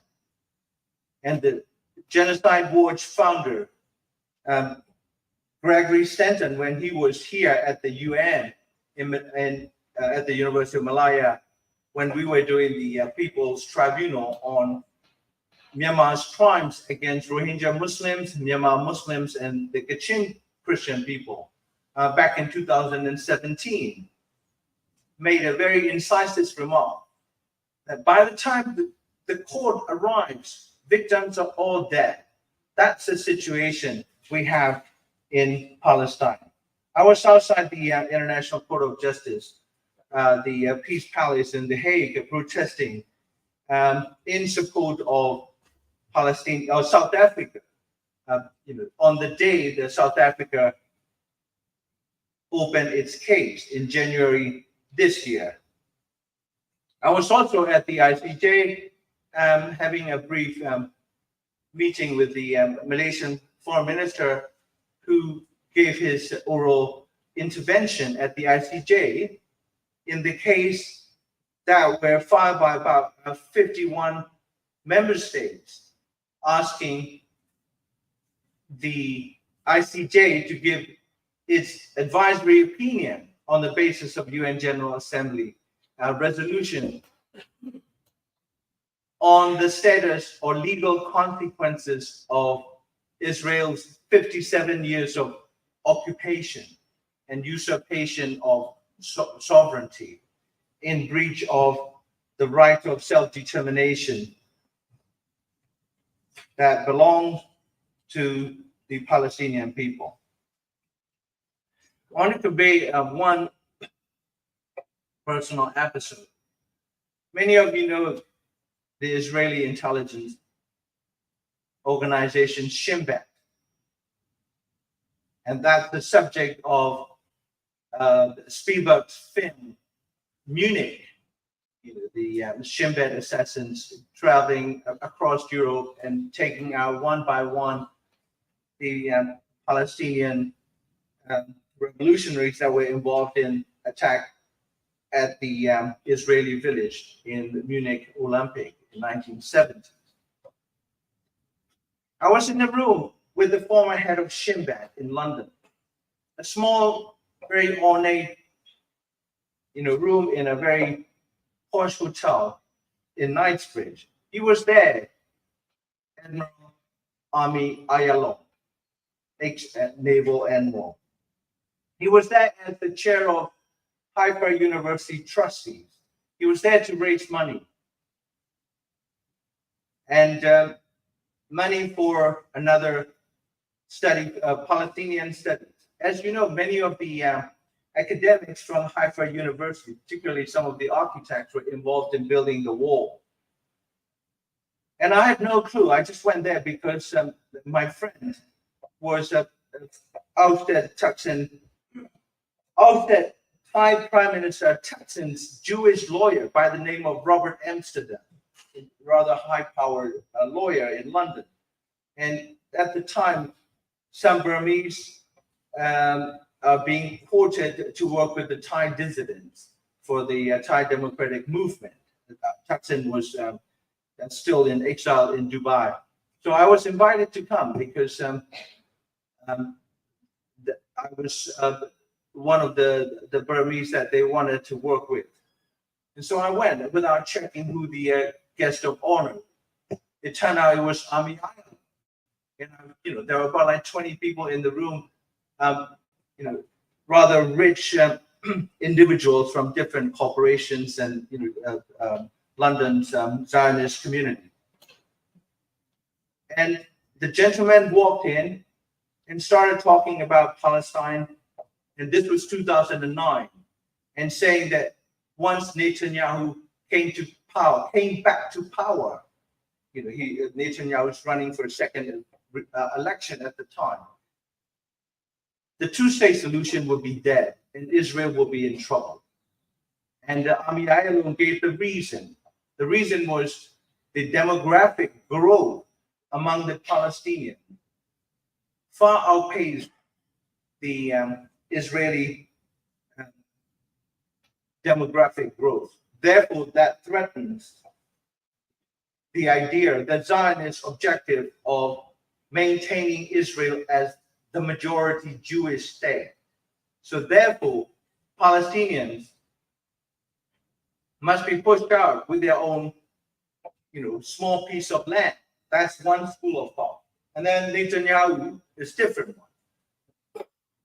I want to read a quote in relation to what I've just said and see if you can recognize where the quote might come from. We are obliged to depopulate. We shall have to develop a technique of depopulation. If you ask me what I mean by depopulation, I mean the removal of the entire racial unit, and that is what I intend to carry out. That verbatim quote attributed to Adolf Hitler by one of his writer friends, Dr. Hermann Rausching. This was quoted by Raphael Lemkin, who coined the word genocide, the Polish Jewish brilliant legal mind, in his exit rule in the Nazi-occupied Europe. This was published so in 1942, but the quote came from or was dated as early as 1932, 1 year before the Nazis came to power. The next year. Let me continue reading this. In the New York Times Book Review, published on 18th February 1940, of Rausching's The Voice of Destruction, published in 1940, the same year, the reviewer Ferdinand Poon Jr. wrote, quoting Rausching, he, meaning Hitler, he said the war of the future would consist of aerial attacks, stupendous in their mass effect, surprise, terror, sabotage, assassination from within, the murder of leading men, overwhelming attacks on all weak points in the enemy's defense, unquote. While guests, including Dr. Rausching, were sipping tea and nibbling German snacks, Hitler proceeded to thunder, we may be destroyed, but if we are, we shall drag the world with us, a world in flames. We recognize these words in today's reality. You know what's happening in the Middle East, the widening conflict and all that. And so I think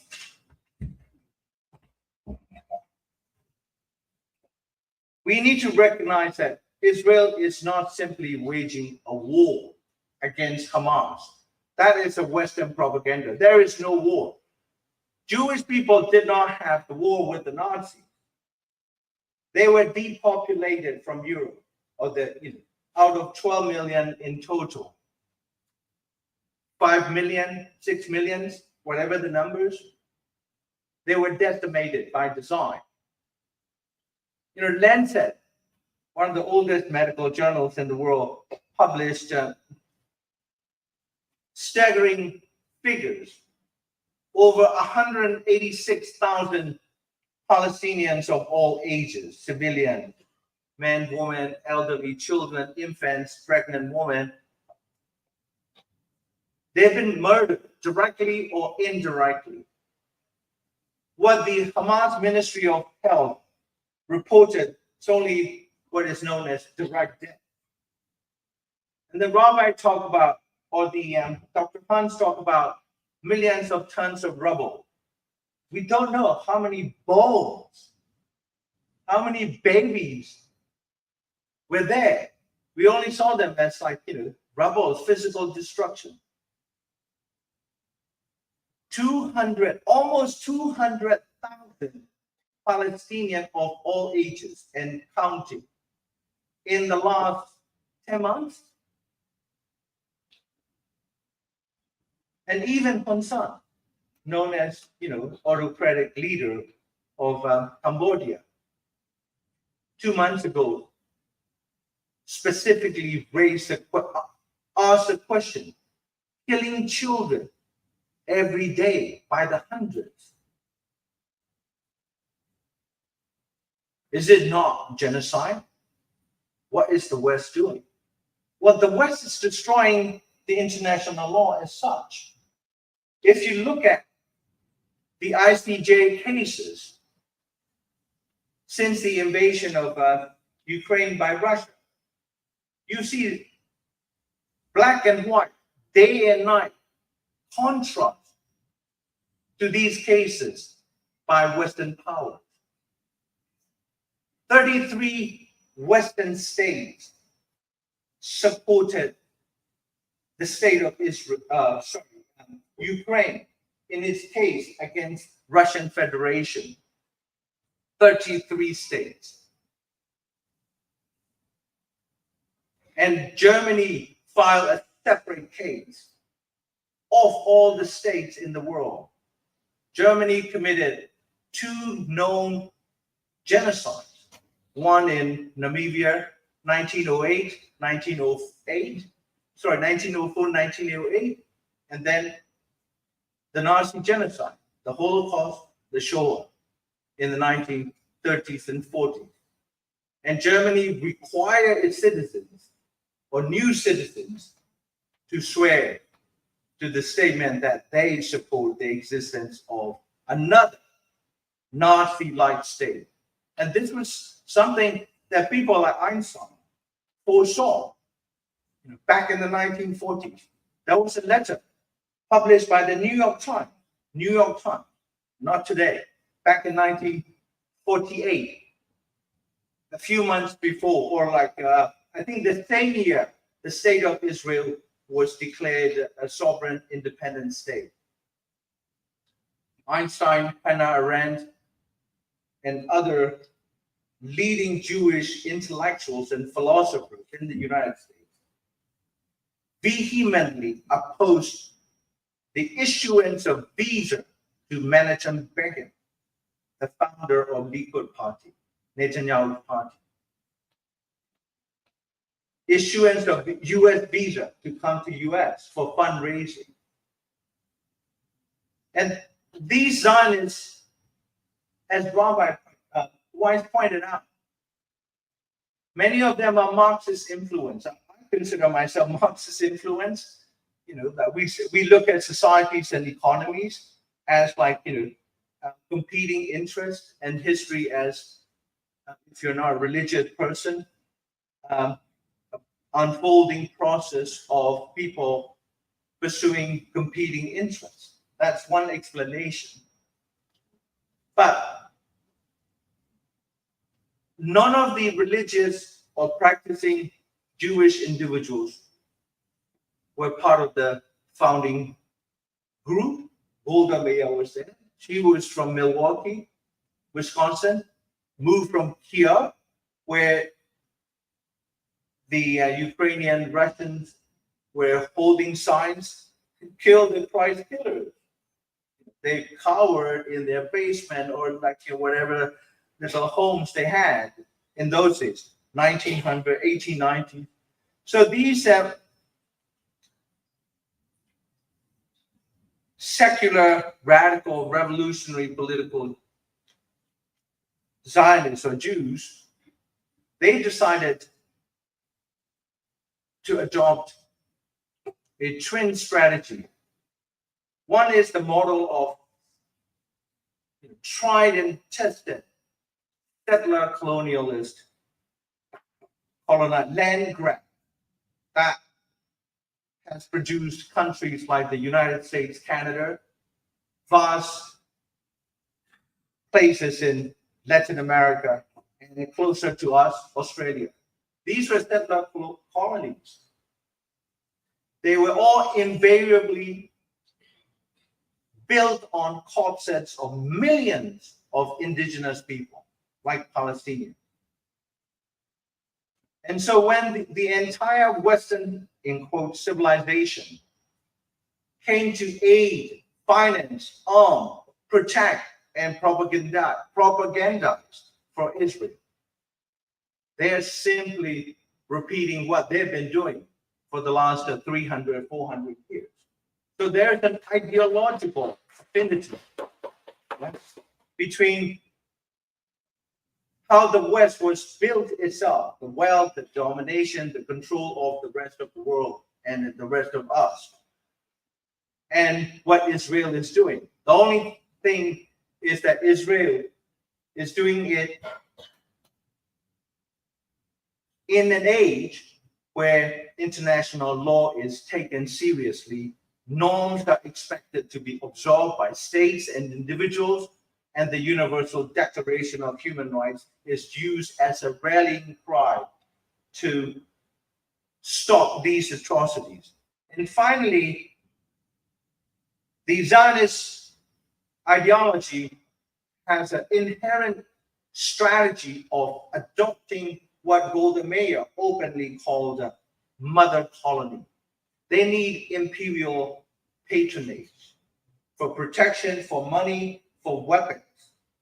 Is when the Zionists started, they were very, very poor, and they were patronized by the American citizens and later by the United States government since Kennedy's time in the 1960s. So what we are seeing today is, in the name of Israel's self-defense, Israel is committing a textbook example, aided and abetted by entire Western liberal democratic world, including US, UK, Germany, France, European Union, and all of that. So one of the greatest casualties of the genocide is not just simply the Palestinian lives, the international. Thank you. Thank you, Dr. Zani. May you continue your successful activism journey and continue to educate to energize peace. A quick note from our multimedia team. We are also being live streamed by Al Jazeera. Thank you.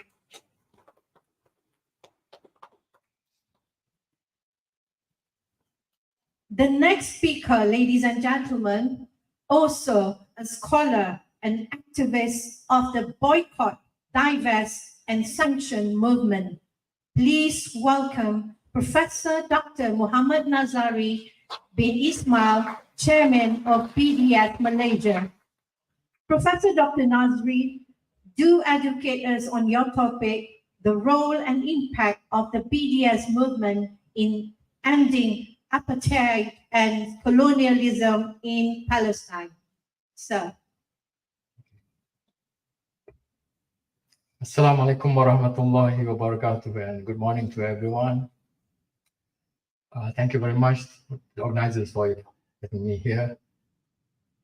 I will go straight to my presentation on the slides of BDS.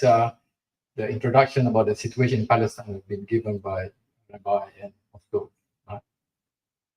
our panelists before, so I don't have to go and talk about it. So I go straight to the issue of boycott, divestment, and sanctions. Can I get the slide moving, please? I will have to ask my panelists to turn the play around to take a look. Okay.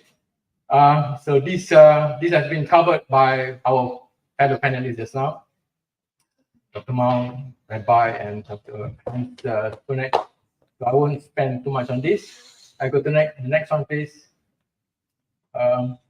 Okay, the global BDS movement was launched in 2005 by Palestinian civil societies, supported by 170 Palestinian NGOs across a broad spectrum, from Islamists, Marxists, liberal, and also Christian Palestinians as well.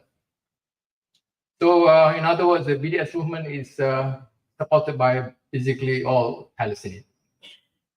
There are three components of Palestinian society: the refugees in exile, Palestinians under occupation in the West Bank and Gaza Strip, as well as the discriminated Palestinian citizens of the illegal state of Israel or the historic Palestine. Next, please. And that three components of the Palestinian society help us to understand the three demands of the BDS movement.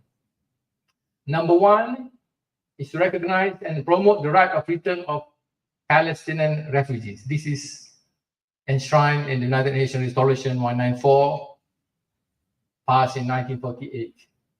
The second one is the ending of the occupation of Palestinian lands and the blockade of Gaza, which is passed by the United Nations, recognized under Resolution 242, recently also stated by the ICJ, as we know, reinforced again. And the third one is the ending of oppression and discrimination of Palestinians living in historic Palestine, now called Israel. So these are the three demands of the BDS movement. And as long as these three demands are not met, we call upon people of conscience around the world to boycott Israel and to boycott all complicit organizations. The BDS movement is coordinated by the BDS National Committee, which was set up in 2007 after a conference in Ramallah. And the body coordinates, as I mentioned just now, coordinates the BDS campaigns all over the world. And the General Council of BNC is made of groups that cut across Palestinian society. I mentioned also Islamic, seculars, left-wing, trade unions, nationalists, etc. And these are some of the current members of the BNC, all the civil societies in Palestine. Next, please.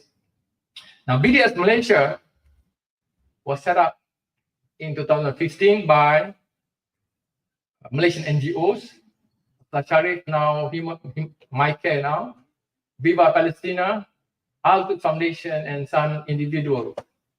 And we formally registered ourselves in 2016, and we have organization members as well as individual members. Next, please. And these are the founding organization members of BDS Malaysia. Next. Next.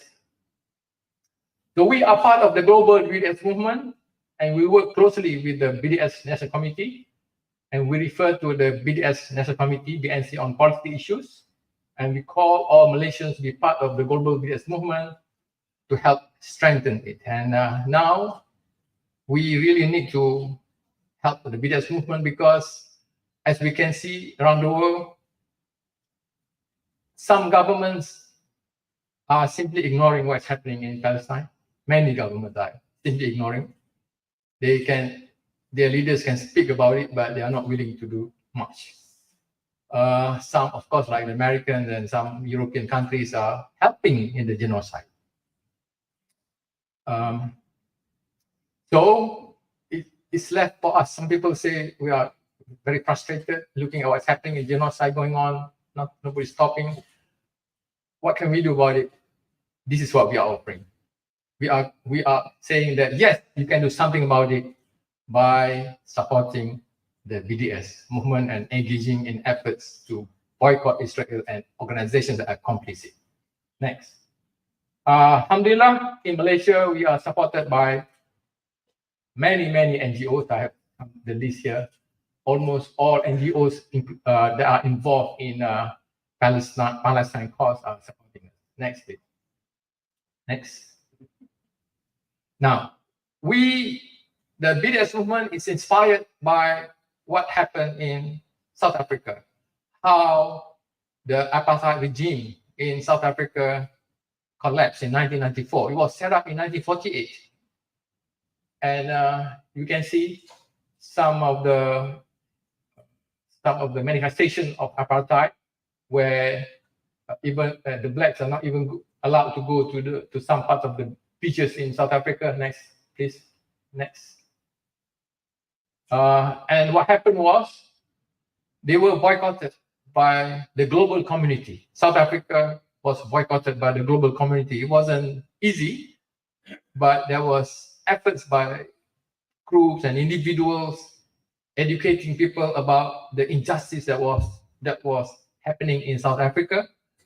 And eventually, governments decided to boycott South Africa as well. They were not allowed to participate in sports. They were not allowed to participate in football, in cricket, in Olympics. And that broke their spirit. Unfortunately, that's what's happening now. Israel is going to participate in the Olympics. FIFA, I was informed, deferred their decision to kick out Israel from the World Sporting Football Association. And this is why we need to work harder and harder, because what's happening as we know, in Palestine is many times worse than what happened in South Africa. But South Africa apartheid regime started in 1948 and ended in 1994. Israel, the illegal state, was formed in 1948, but it still continues its genocide against the Palestinian people. Why? The only thing I can say is because the world community is not doing enough. And that is why we have to do more. Next. So some photos of what happened in South Africa before. Next. These are, but the end of apartheid in South Africa was in 1948, and Nelson Mandela became the leader of Free South Africa. Next. Okay. Next. All right. So in other words, it is possible when a country that is committing injustice towards another group just because they belong to another race or religion, if the global community engage in boycott efforts, you can bring that injustice to an end. And we are inspired by what happened in South Africa. Next bit, Sonia. The BDS strategy is a bit different from some other organizations that call for the boycott of Israel. We pursue what is called targeted boycott, because as we know, there's injustice that's happening in South Africa, in Palestine, has been going on since before 1948. But unfortunately, many organizations are insensitive to that. So what happened is that many companies set up operations in so-called Israel, right? By right, no company should go there because of what happened. Because of what happened and what is happening over there, there shouldn't be any operation. Every company should boycott Israel, right? Unfortunately, people are insensitive. And therefore, you can see many companies operating in Israel. McDonald's, KFC, Apple, Toyota, Mercedes, BMW, hundreds and hundreds of companies. And to boycott, to call for the global community to boycott all these companies will require too much effort. That's why the BDS National Committee decided that we must pursue a smarter strategy called targeted boycotts. We will target some identified companies using several criteria. So we go next. These are some of the companies. And we categorize the efforts into four. One is consumer boycott targets, divestment and exclusion targets, pressure targets, and organic boycott targets. So I've explained a bit about our strategy and the choice of some of these companies. If you look on the left-hand corner there, you see Caltex. Why is Caltex chosen? This will help us to explain what's happening over there. Caltex is owned by Chevron, an American company, oil exploration company, which digs up for oil in the Mediterranean Sea and gives money, billions and billions, to Israel. Also of the coast of Gaza, which belongs to Palestinian, and therefore Chevron is completely complicit with Israel. And that is why we call everybody to boycott Chevron, and in Malaysia, Chevron is represented by Caltex.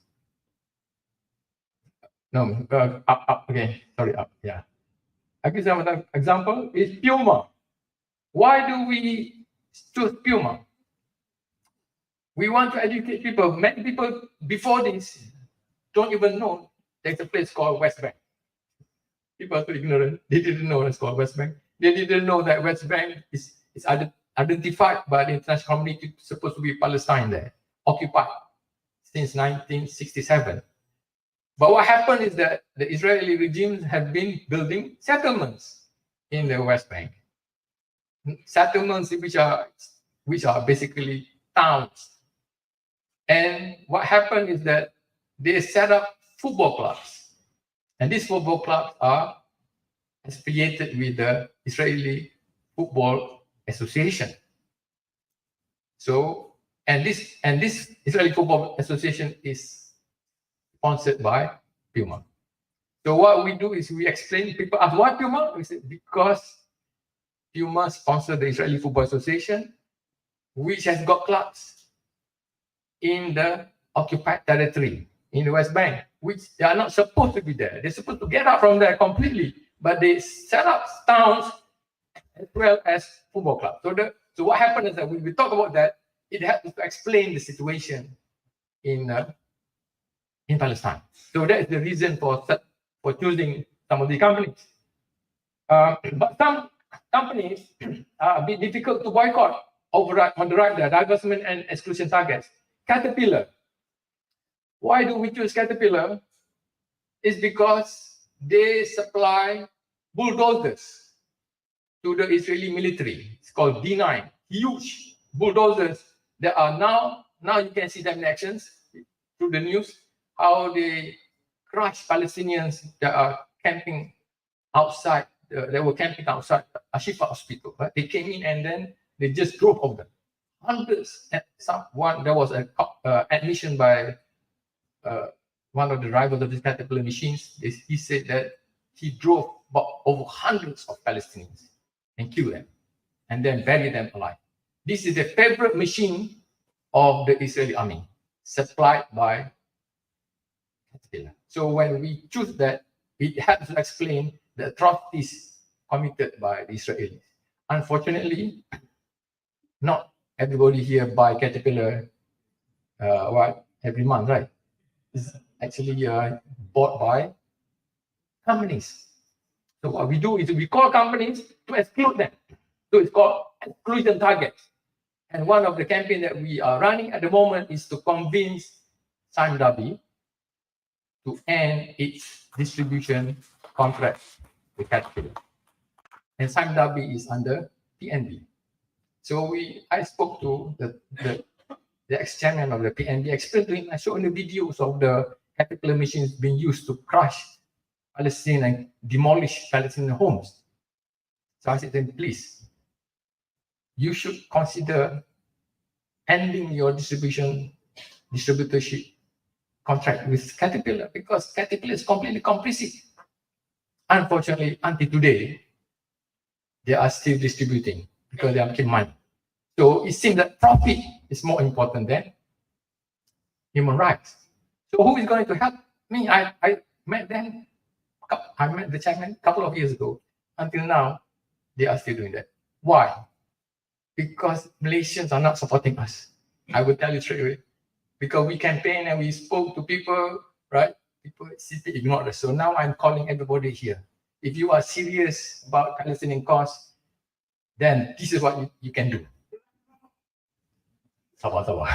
So, Caterpillar, make sure that Sime Darby no longer distribute Caterpillar machines, so that Sime Darby should tell Caterpillar, sorry, we don't want to distribute your machine anymore because you are helping Israel to kill thousands of Palestinians. You are completely complicit. We don't want to have anything to do with complicit organizations. So that's why all nations should do this. BlackRock. Okay, why? BlackRock is also supposed to be boycotted. Simply because they are complicit. BlackRock is the own shares in weapons manufacturers that are used to kill Palestinians. Not only that, they also contribute a lot to the Israeli economy by setting up companies over there. And it's mentioned by the nation in its recent report issued in 20th June, that BlackRock is complicit and guilty of human rights violations in occupied territories, in Gaza, by United Nations was about in Gaza. So if United Nations mentions about BlackRock, why is our country having a deal with that company is completely unacceptable.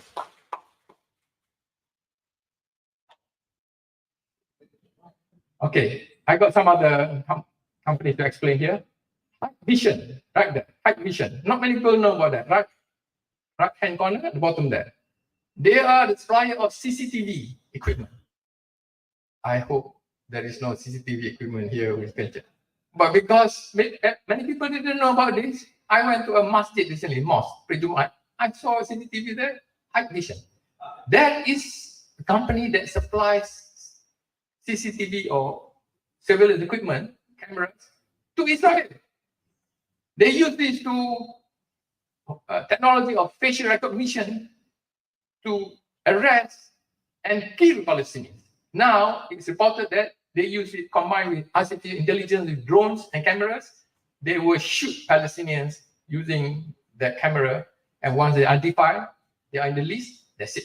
No question asked, they will shoot and kill. So High Vision, this is the Chinese company, is completely complicit, and no Malaysian companies, no government departments should buy or purchase equipment from High Vision.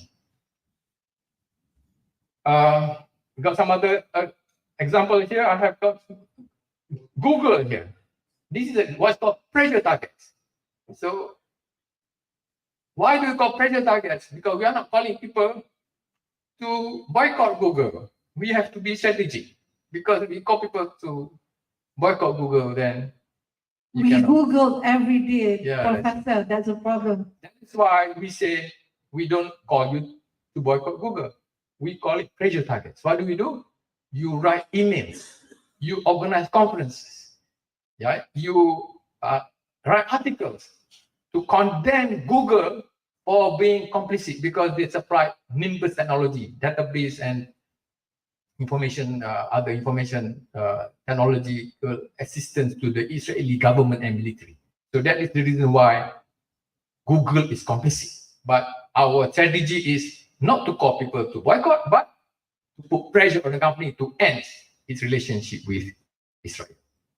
Similarly with Intel, somewhere up there, we have, okay, this is an old target. We have Intel inside there actually, because Intel is also complicit because they also supply, have technological collaboration with Israel. And we cannot call people to boycott Intel, but we call them to put pressure. Okay, so, so the Intel over there. Sorry, divestment and exclusion targets.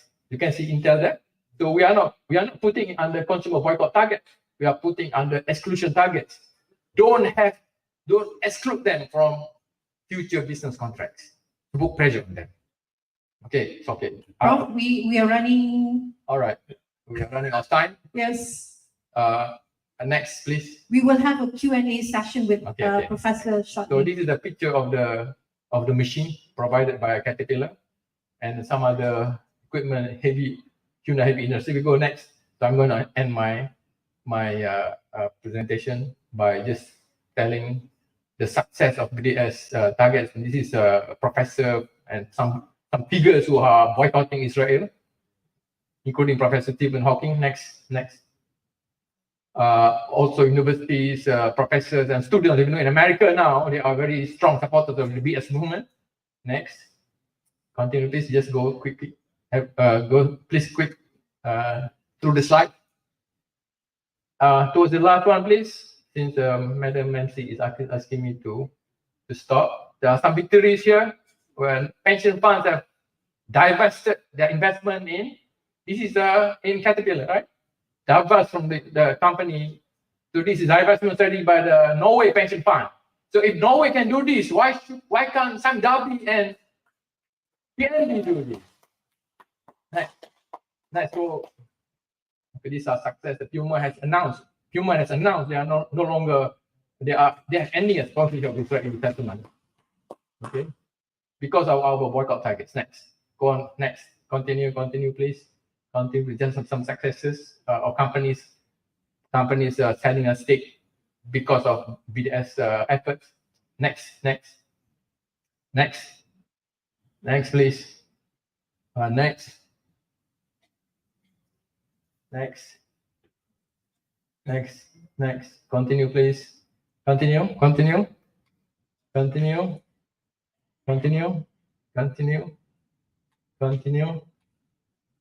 This is just a quick one. Harvard Crimson, students in Harvard University issued a newsletter up one to show back. Sorry, that's Harvard Crimson just now. Never mind. Continue. Here. Can you see here? This is the Crimson. This is the Harvard students newsletter in support of BDS and a free Palestine. Can you imagine that? The students at Harvard University. Next. Continue. Next.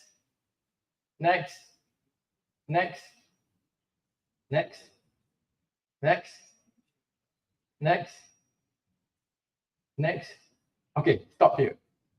To show how scared Israel is of BDS, at a conference aimed at combating the boycott, divestment, and sanctions movement at Jerusalem International Convention Center on March 2018, Israeli Minister of Transport, his name Israel Katz, called for the focused civilian elimination of the leadership of BDS. So they are so scared now. They're warning us they are going to eliminate us, but inshallah, we are not scared of them, right? You are going to be with us. Takbir. Okay, let's continue. American government is supporting anti-BDS law to make BDS efforts also illegal in the US. That shows how scared Israel is of BDS efforts. Next.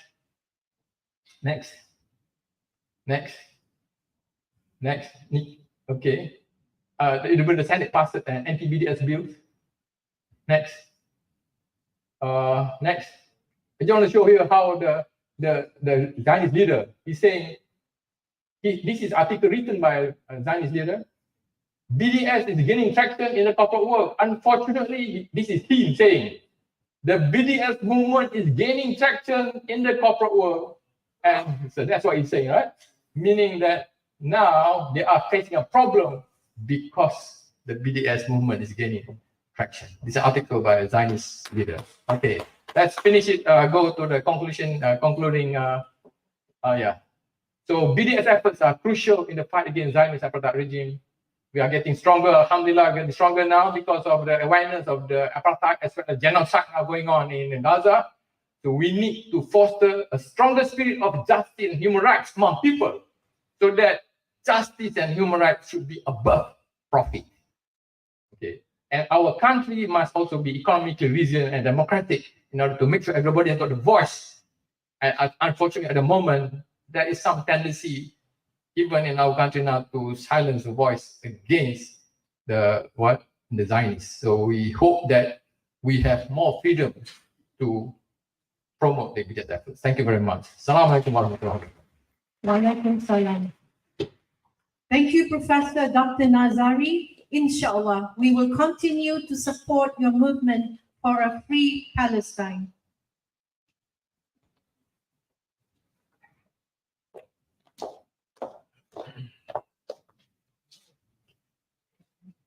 Lastly, a Malaysian that needs no introduction.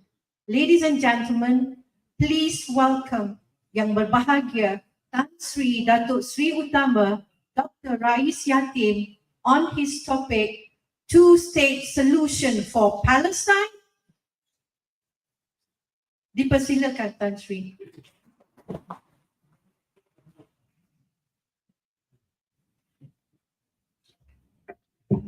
Assalamualaikum. Alhamdulillahi Rabbil Alameen wa bihi nasta'in wassalatu wassalamu ala Sayyidina Muhammad wa ala alihi wa sahbihi ajma'in. Excellencies, ladies and gentlemen, I must make an admission. Firstly, we charge that Israel has robbed the Palestinians of their land. Today, I charge ourselves, you have stolen my time. This is in jest. It is not in the facility of the faculty of mind to charge anyone. But at the outset, while we have a limited time segment left. I'm trying to segmentize the arguments that will propel us towards a harder push, a more collective approach, besides being more rational within the embryo of saving Palestine and looking at humanity at closer focal length, so that we know what we talk about and we know what to do after this as a community, as a nation, and as a collective member of ASEAN, perhaps as a member of the world community itself. Before I proceed, I must have this as a share. Dari mana hendak ke mana, dari sana hendak kemari. Hari ini bagaimana kita semua ceria hati. The stealing of time, perhaps it can occur on my side. So I need guidance from the charming announcer. When shall I stop? Like Shakespeare said, could I give it to the time of the devil, or do I go and see the wealth? But this afternoon, I will economize of what I have to say. Firstly, it is not my business today to summarize each and everyone's contribution. From Rabbi Weiss to the other three speakers, they have contributed the mental output, the crystallization of their thinking towards what we should do in future. And with that, you tell me, how much do I have to say? In fact, I don't have to say anything. You have said it all. And when I see the gleam of light from the rabbi's eyes, I thought he would never stop. But he did, because the shrill point by the announcer pointed to him that we have to go on. Firstly, you have heard about the story of the Pol Pot. From 1992 to 1995, he had killed 1.3 million people in Cambodia. The world said, there you are, that's genocide. And with that, the world gave its assistance. Dr. Mahathir, our Tun Dr. Mahathir, played a major role in the Bosnia-Herzegovina malfunction of humanity. And Milkovic, you will remember, was put behind bars. But I have to say something about Tun's contribution in both ways. One, it is the way towards pointing out to the world. You look at Bosnia-Herzegovina and do what you think that is just. The world did its point well. I'm so fortunate, ladies and gentlemen, that I did serve the Wisma Putra of this country, or the foreign ministry, on 2 occasions. There was one night in New York with Tun Dr. Mahathir, plus my good friend, Said. And we went to a congregation of Jews in the evening. What the Rabbi Weiss had said is true. Our friends, the Jews, said, Dr. Mahathir, we are here to lend you the thinking process of what is right for Palestine. And some of these still ring in my mind today. And looking at you, let us share some of these points so that in the end of the session today, we could see the light at the end of the tunnel. I will begin again by saying that the point to be shared by all of us could become futile, because Israel, with the kind of push and endeavor by Netanyahu, And by the acceptance of his detailed reports to Washington, nobody can go against Israel because in the Malay term in this country, Israel adalah anak buah Amerika. From 7 October until today, $12.3 billion came to Israel. Reported in Google, perhaps, Professor, you could put that in to thank Google. And it says that money rightly done division-wise, they gave the best form of aerospace stealth, aerospace espionage, aerospace quality to devastate and control the life of Palestinians. It could be a case in future where we can ask ourselves again, what has happened to the Convention on Genocide? America said 2 weeks ago that it is a matter of opinion and the time has come for us to conglomeratize the efforts of Israel as expected. But on one side here, Palestine is in the middle of the Arab world. I am asking, what are the Arab League doing? What are the OIC guys doing? And perhaps I should ask, what is NAM doing? Is NAM numbed? Is OIC, you just stand on the side and say, Ana OIC? Or the league, have you formed the football instead of the kind of conglomerate that we need? These questions must be asked.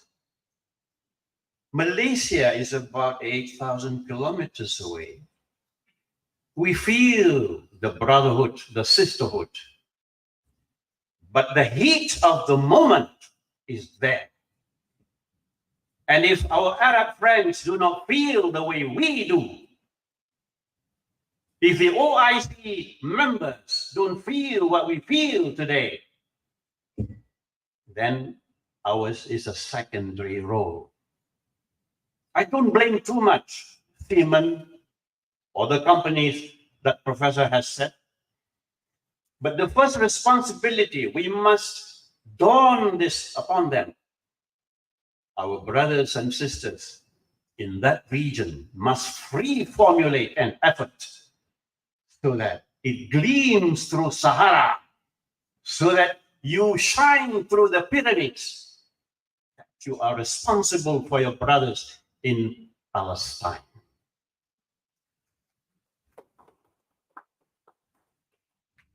Thank you. In bahasa, I call it makan kacang bulat-bulat kalau nak bertepuk kuat-kuat. I know we are far away. Perhaps you are overwhelmed. Not by my delivery, but by the fact that you are hungry. I beseech you, as the Bard says, the time has come. And the time is here for us to say something about what we should do after looking at the 38,000 dead. After we look at the annihilation of the schools, the hospitals, the protection areas, and what have you. Padang terkukur, bahasa Melayu. Sudah wujud di Palestine. Yet, we don't have enough, and yet we are saying, what do we do after this? It is not easy to do, but it is easy to suggest. The atrocities of Palestine, in essence, is the atrocity governed by the Muslim world, but let go by the Muslims themselves. Number one. Number two, can we blame America, the United Kingdom? Yes, we can. But like the rabbi had said, Rabbi Weiss, they had prepared their minds well ahead what to do with the civilization that is bordering Israel. Of course, I'm given the topic that I should talk on the two-state matter, but that is too restricted because the year 1992 and 1995 are long gone. Yitzhak Rabin is already gone. Yeah. Clinton, you remember, is already vacationing. Nobody is remembering about the two agreements, the Oslo Accord anymore now. If the Oslo Accord is to be reinvigorated, we must have a mechanism. And that mechanism is the United Nations must first change its facade. Otherwise, we can never do anything. By virtue of Article 16 of the Security Council. Here comes America sitting in that lofty chair, and it says, I hereby veto that decision by virtue of Article 16 with reference to Article B4 and 6 and 8. The guys who go there are already mesmerized, and when Uncle Sam says that, it's done. Let me ask you, how many times has the General Assembly amended the decision of the Security Council? Twice. One pertaining to Yugoslavia, the other pertaining to the position of Japan. Beyond that, America has its field day. That is the first problem that we have. Thanks again to Tun Dr. Mahathir when I was the FM, that's Foreign Minister. We were talking about ways and means of making the Security Council a truly reflective body that will sanction when everybody has equal rights, regardless of whether you have more money or more aeroplanes or more guns, ammunition, and cannons. When Dr. Mahathir spoke in 1987 at the General Assembly, he gave a roaring speech and he got a roaring applause. After that, Uncle Sam looked at us sheepishly, but they went on with their business. Therefore, illustrative as it is, I would like to suggest that all NGOs have to look at the Security Council's power. About it. Write articles on it. Do slides. We give our illustrations to the world. The UN, if it wants to be effective, the UN has to change. And change must first start with the Security Council. Otherwise, nothing can be done. Terima kasih. Kali ini kuat sikit bunyinya. I have to do it in this way because I can notice that you are in a restive mood already. Therefore, I take the opportunity to assuage you, to deliver that mental attitude. There are two courts now that we are concerned with. One is the ICJ, and the other is the ICC. The ICJ was formed in 1948 under the guise of the United Nations, and all the 15 judges are there. I wish to congratulate them because, as a matter of 9 days ago or 10 days ago, the decision was publicized. Number one, Israel should give up those lands which they have taken from the Palestinian people. That I think you should clap. Very happy. But that court almost intuitively did not mention about the question of mass killing. Because it says the propulsion of that idea was not forcibly put forward. Well, judges always have a say at the end of the day. You stand down there and they deliver to you. But the one regarding the surrendering back of the land is the most fortuitous and the most significant. Whilst not wanting to opine on the crime, massive killing, because not enough of first-hand knowledge, it seems, we take that with reservation. Coming to the ICC, created under the Rome Statute, it has bigger teeth, but no police to do the bidding. What it says that it is wrong for Israel to take up arms and wipe out the population of Palestine on the one hand, and restoration of rights must be done. Again, alhamdulillah, the two courts are now enjoined to say what we want to hear. But that is exuberance at the beginning. The sadness is this. It has been written by Stodia Levin, a writer, observing this development, that the ICJ also has no police. The ICJ has to give the report to the Security Council and let the Security Council do its bidding. It will become square one in one way, but the judgment itself is of great value. I would suggest every NGO here get a summary of that judgment for our sake and for the joint efforts for the future against Israel, that country which has now been developed as Rabbi Y said, the state that has become recalcitrant. ICC, with Karim Khan as the prosecutor, he is now leaving his job. Another friend would be coming in to take his job as chief prosecutor. But Karim had done his job, and I believe that his successor will continue with the ICC record on board. So, sharing this news means we are a bit enlightened for the day.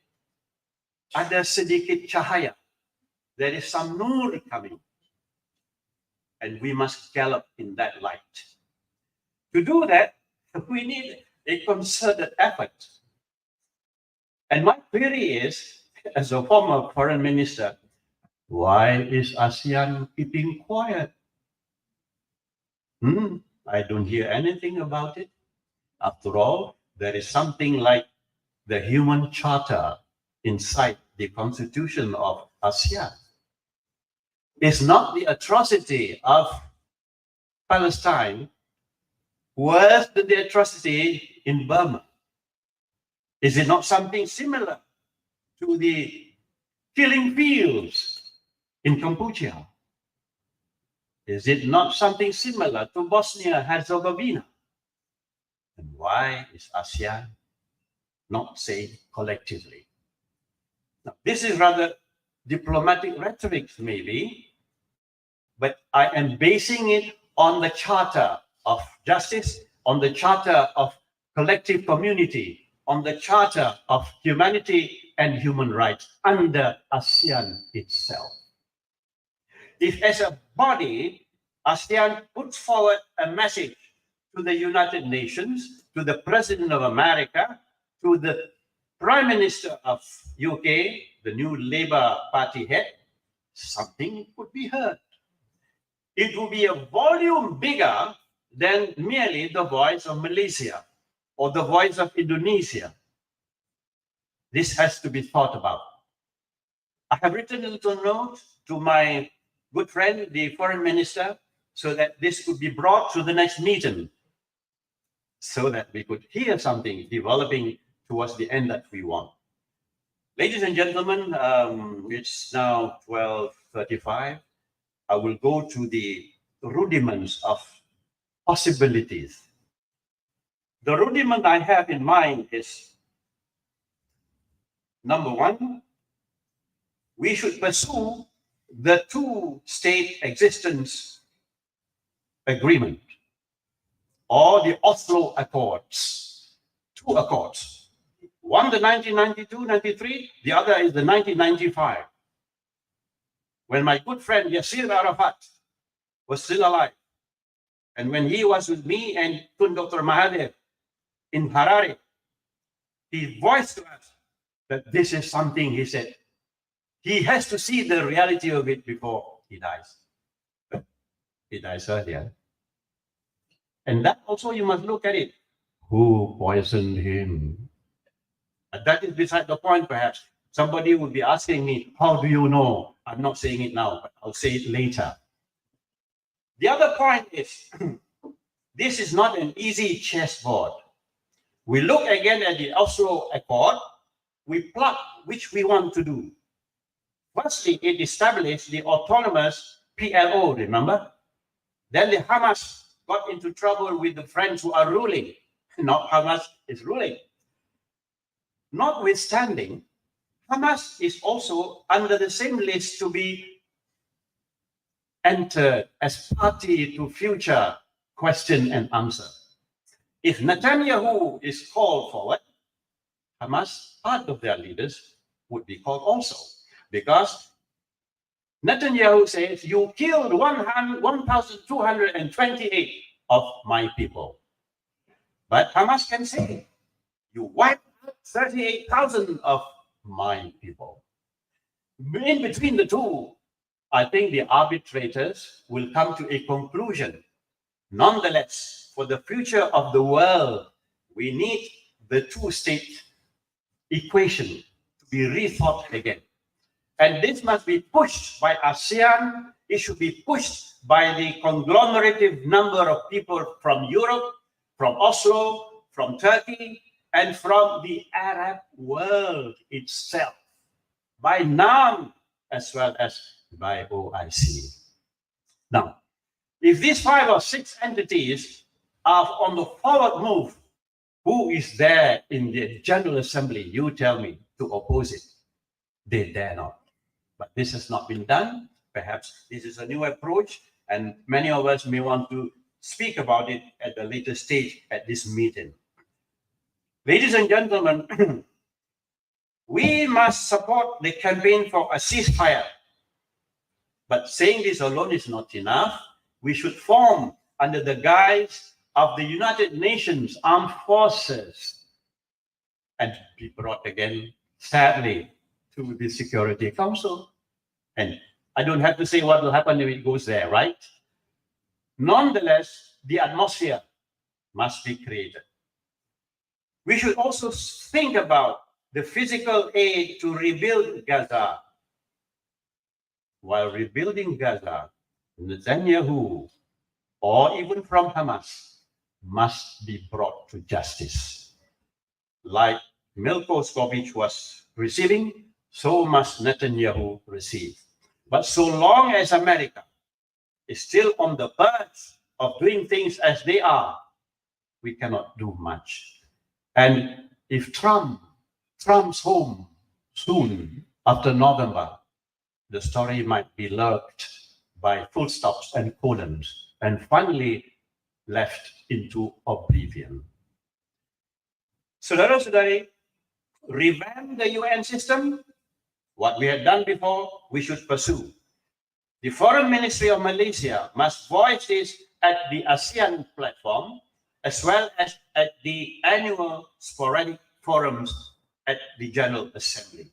The more we talk about this, the more people will understand why the UN has to be revamped. Otherwise, we have no future for peace, because the prefects of the SC will say, nahi, nothing doing, it's done. I have a little bit left, but I think the chairperson has already stood there. A white garment is a front in the air, and I could see is to the left of my eye. Saudara-saudari, begitulah penyampaian dahulu. Sebab dalam bahasa Melayu, kita berjuang terus. Wassalamualaikum warahmatullahi wabarakatuh. As usual, Tan Sri Rais, your factual insights were delivered with eloquence. Thank you, sir. And again, to all the respected speakers. Ladies and gentlemen, before we move on to the Q&A session, we have a special video presentation that we would like to share with all of you. Let us take a moment to watch the video together, and then we will dive into our Q&A session. Thank you all for the attention. For justice and for international law. Israel's occupation has been declared unlawful by the World Court, which has stipulated that it must be terminated completely and as rapidly as possible. The court also found that illegal Israeli occupation violates the UN Charter, human rights, and international humanitarian law. The court further unequivocally declared that all Israeli settlements in the occupied Palestinian territory are illegal and must be dismantled, and that all Israeli settlers must be evacuated. The court declared that Israeli illegal occupation not only violates but eviscerates the Palestinian people's right to self-determination in their own land, including the right to their own state. This ruling couldn't be more timely or sorely needed. The Palestinian people have endured unbearable suffering and injustice for decades.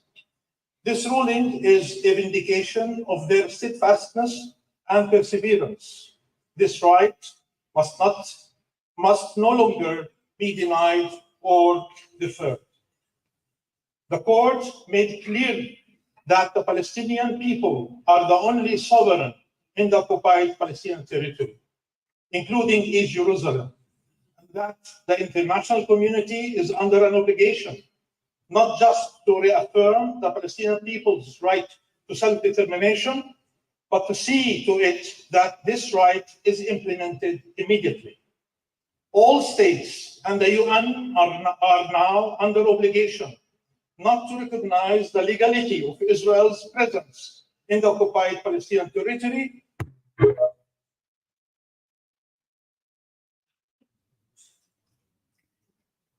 Ladies and gentlemen, we have now come to the Q&A session of the program. There are microphones on either side of the auditorium. Kindly queue up to address the speakers in an orderly manner. State your name and organization clearly. Keep your question brief to the speaker you are addressing. Thank you. Please, may we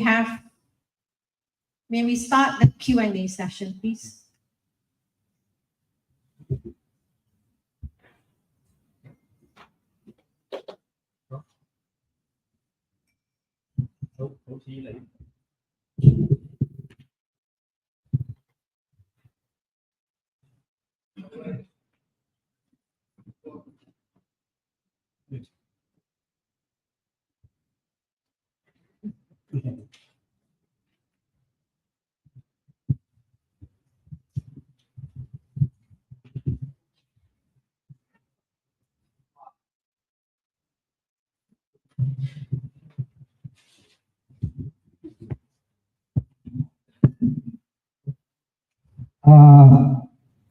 Dear friends, my question is still about BlackRock.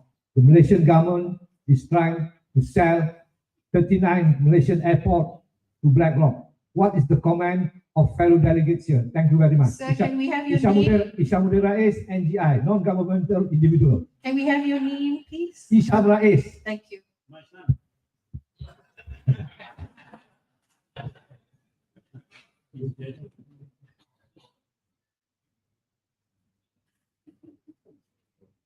Anybody can answer it, please.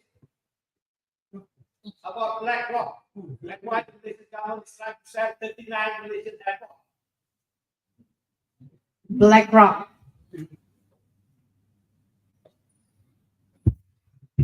Okay, I thought I mentioned it just now. At this stage, I will repeat again. Just give you a brief background. Malaysian airports with Saudi Khazanah, they have made a decision. They negotiated with GIP before to sell what is it called, ownership, 25% ownership of MHB to GIP. But what happened was in January this year, BlackRock announced that they are taking over GIP.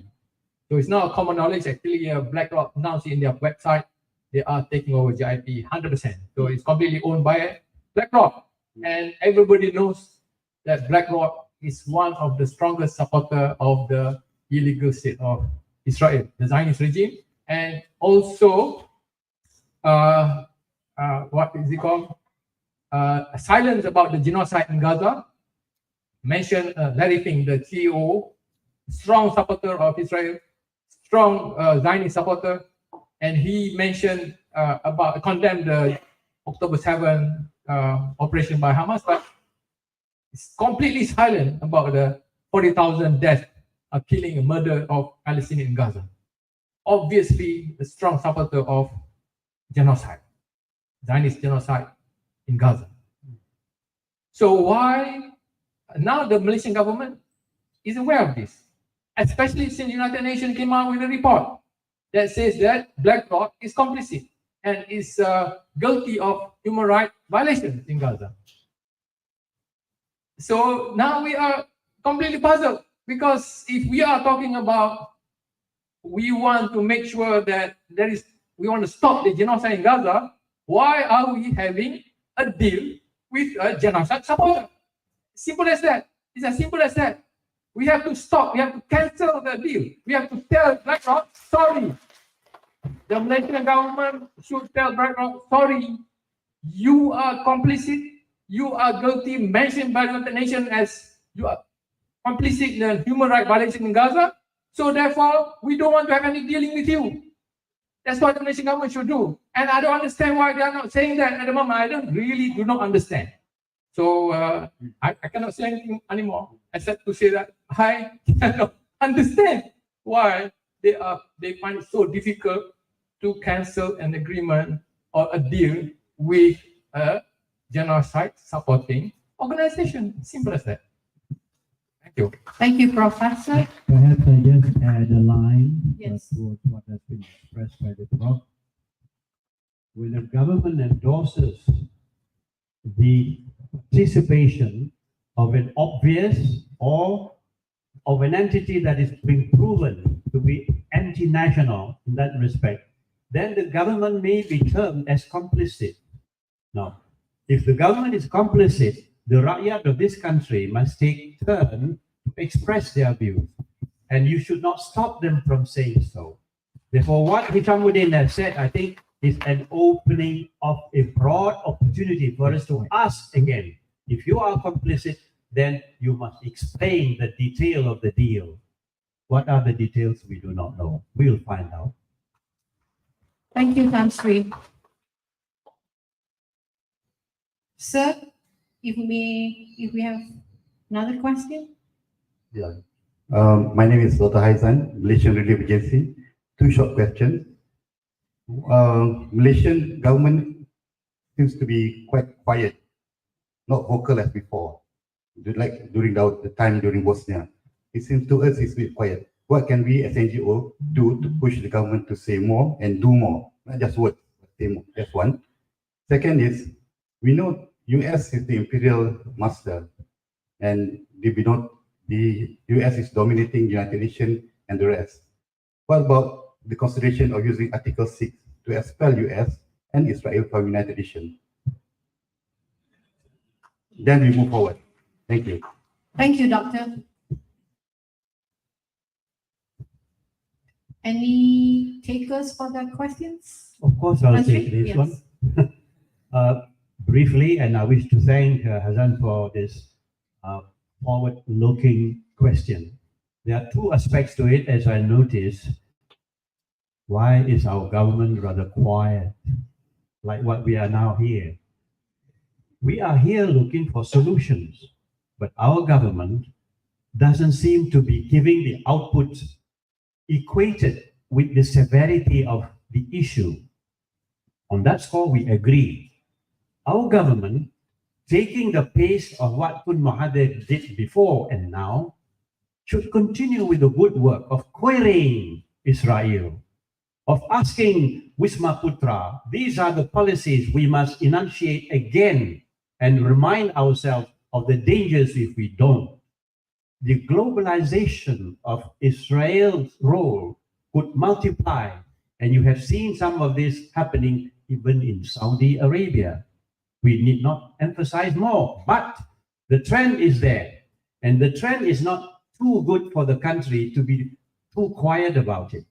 I have mentioned a while ago, ASEAN must speak out, and we request our Datuk Seri Perdana Menteri also say more on the anti-Israel stance and facilitate more aid to our Malaysians in Palestine, whilst endeavoring to champion to get that company called Batu Hitam, Black Rock, out of the equation of MAHP.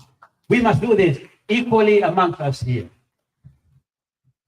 And on the Article 6, it's easier said than done.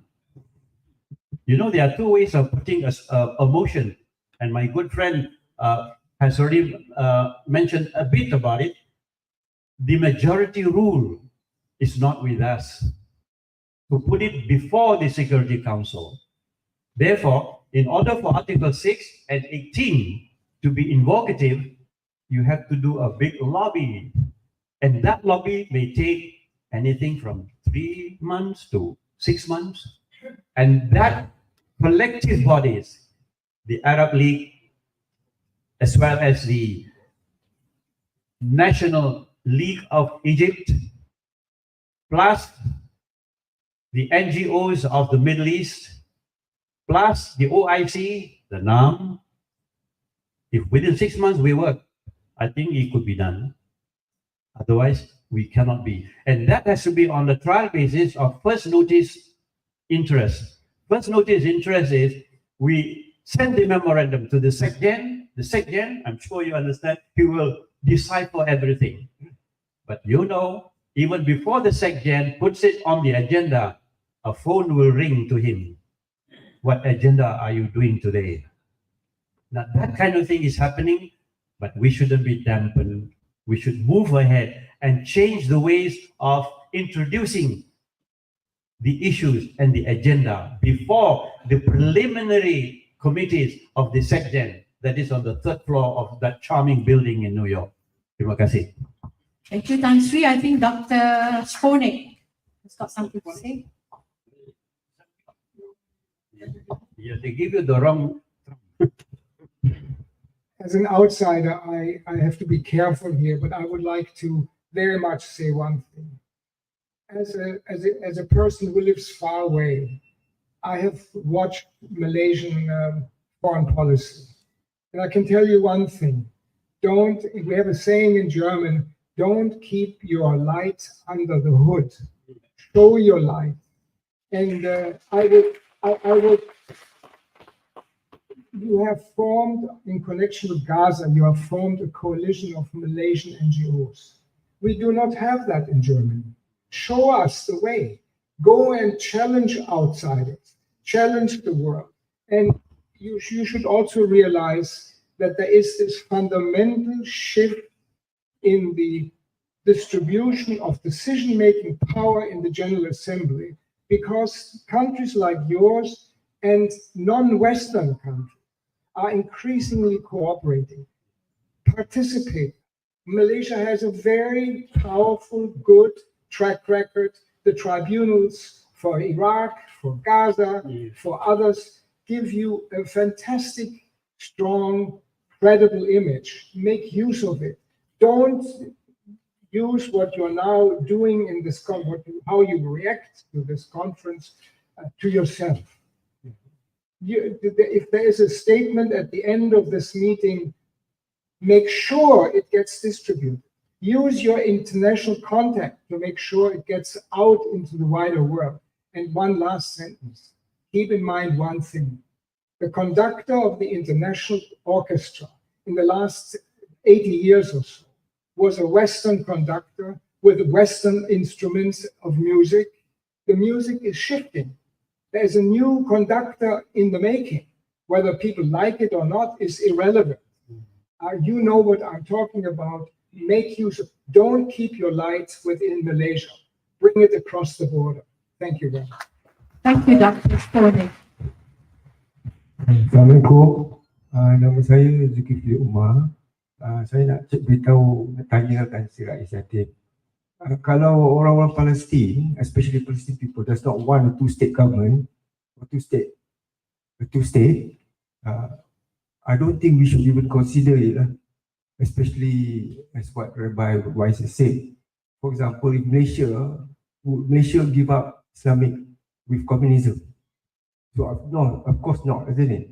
So if the question is, should we even consider a two-state government for Palestine? Thank you.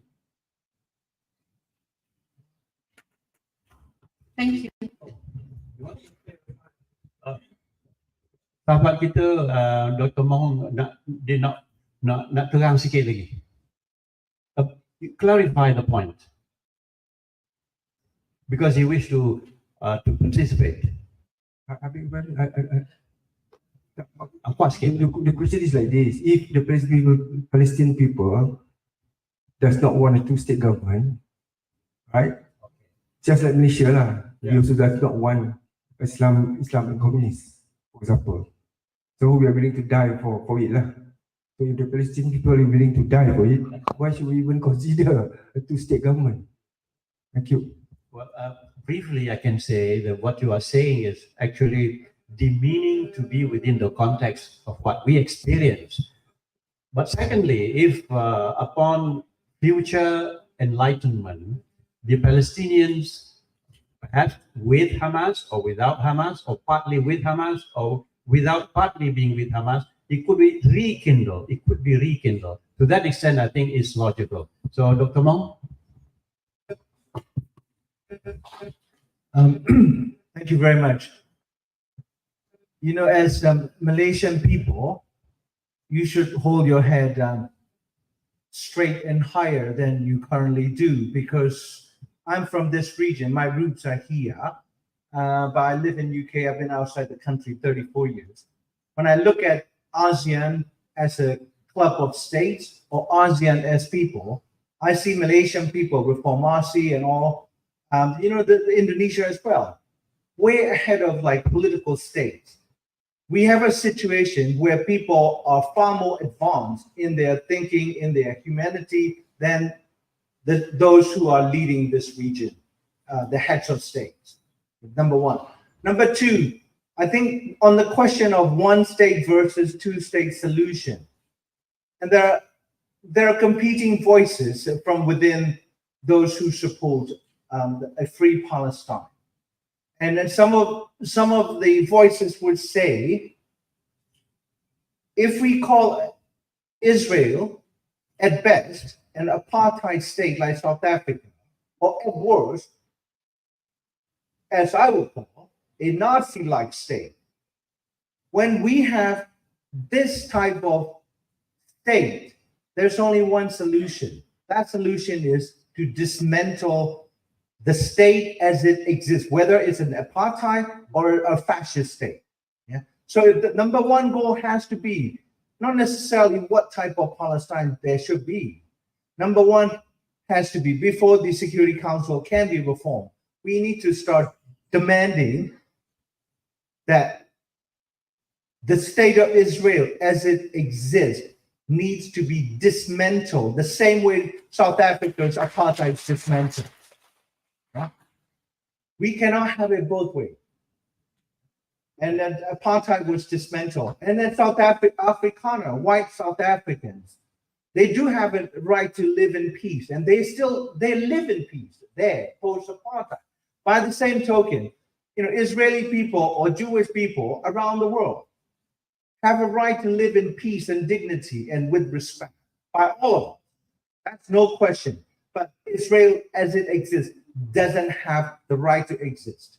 Number three, and finally, I think the question of the future of the Palestinian people, that is for the Palestinian people to decide, not for the supporters, not for the detractors, not for the tormentors. The genocide, because it's been crystallized into a very narrowly defined, codification of crime as a genocide convention, left out 50% of what is originally conceived as genocide. Genocide has two parts. We have been dealing with only one part. That is the physical destruction of an identity-based population currently under occupation, Palestinian. The second part of genocide that was clearly articulated, is spelled out by Raphael Lemkin, is the imposition of the preferences of the genocidal regime on a tiny or however many surviving population.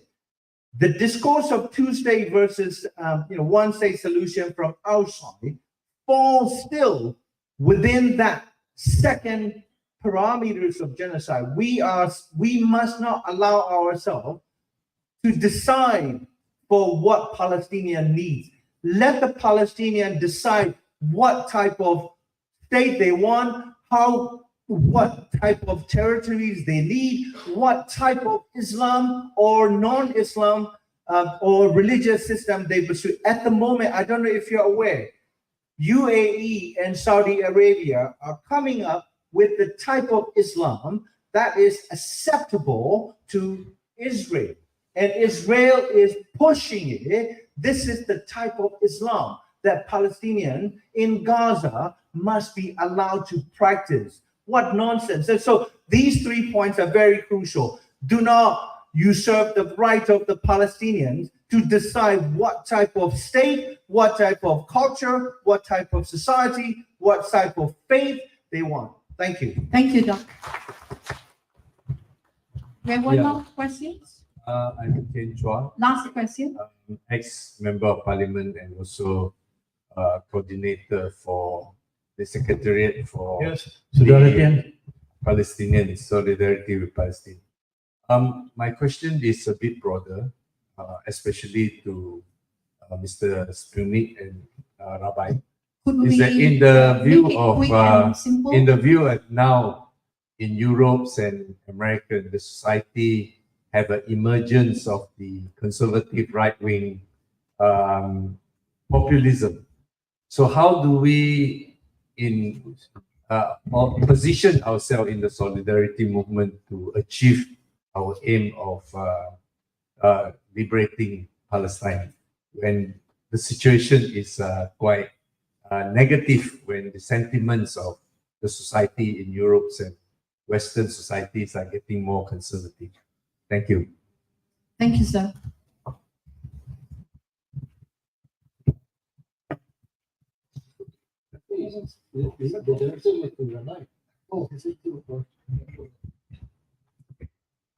Hello? I'm not sure I understood your question completely. You talk about a movement towards more conservatism in Europe. I'm afraid this is not quite correct. One can talk about polarization in Europe into extreme right and extreme left, with a majority of the, I'm generalizing, majority of the people somehow fluctuating in between.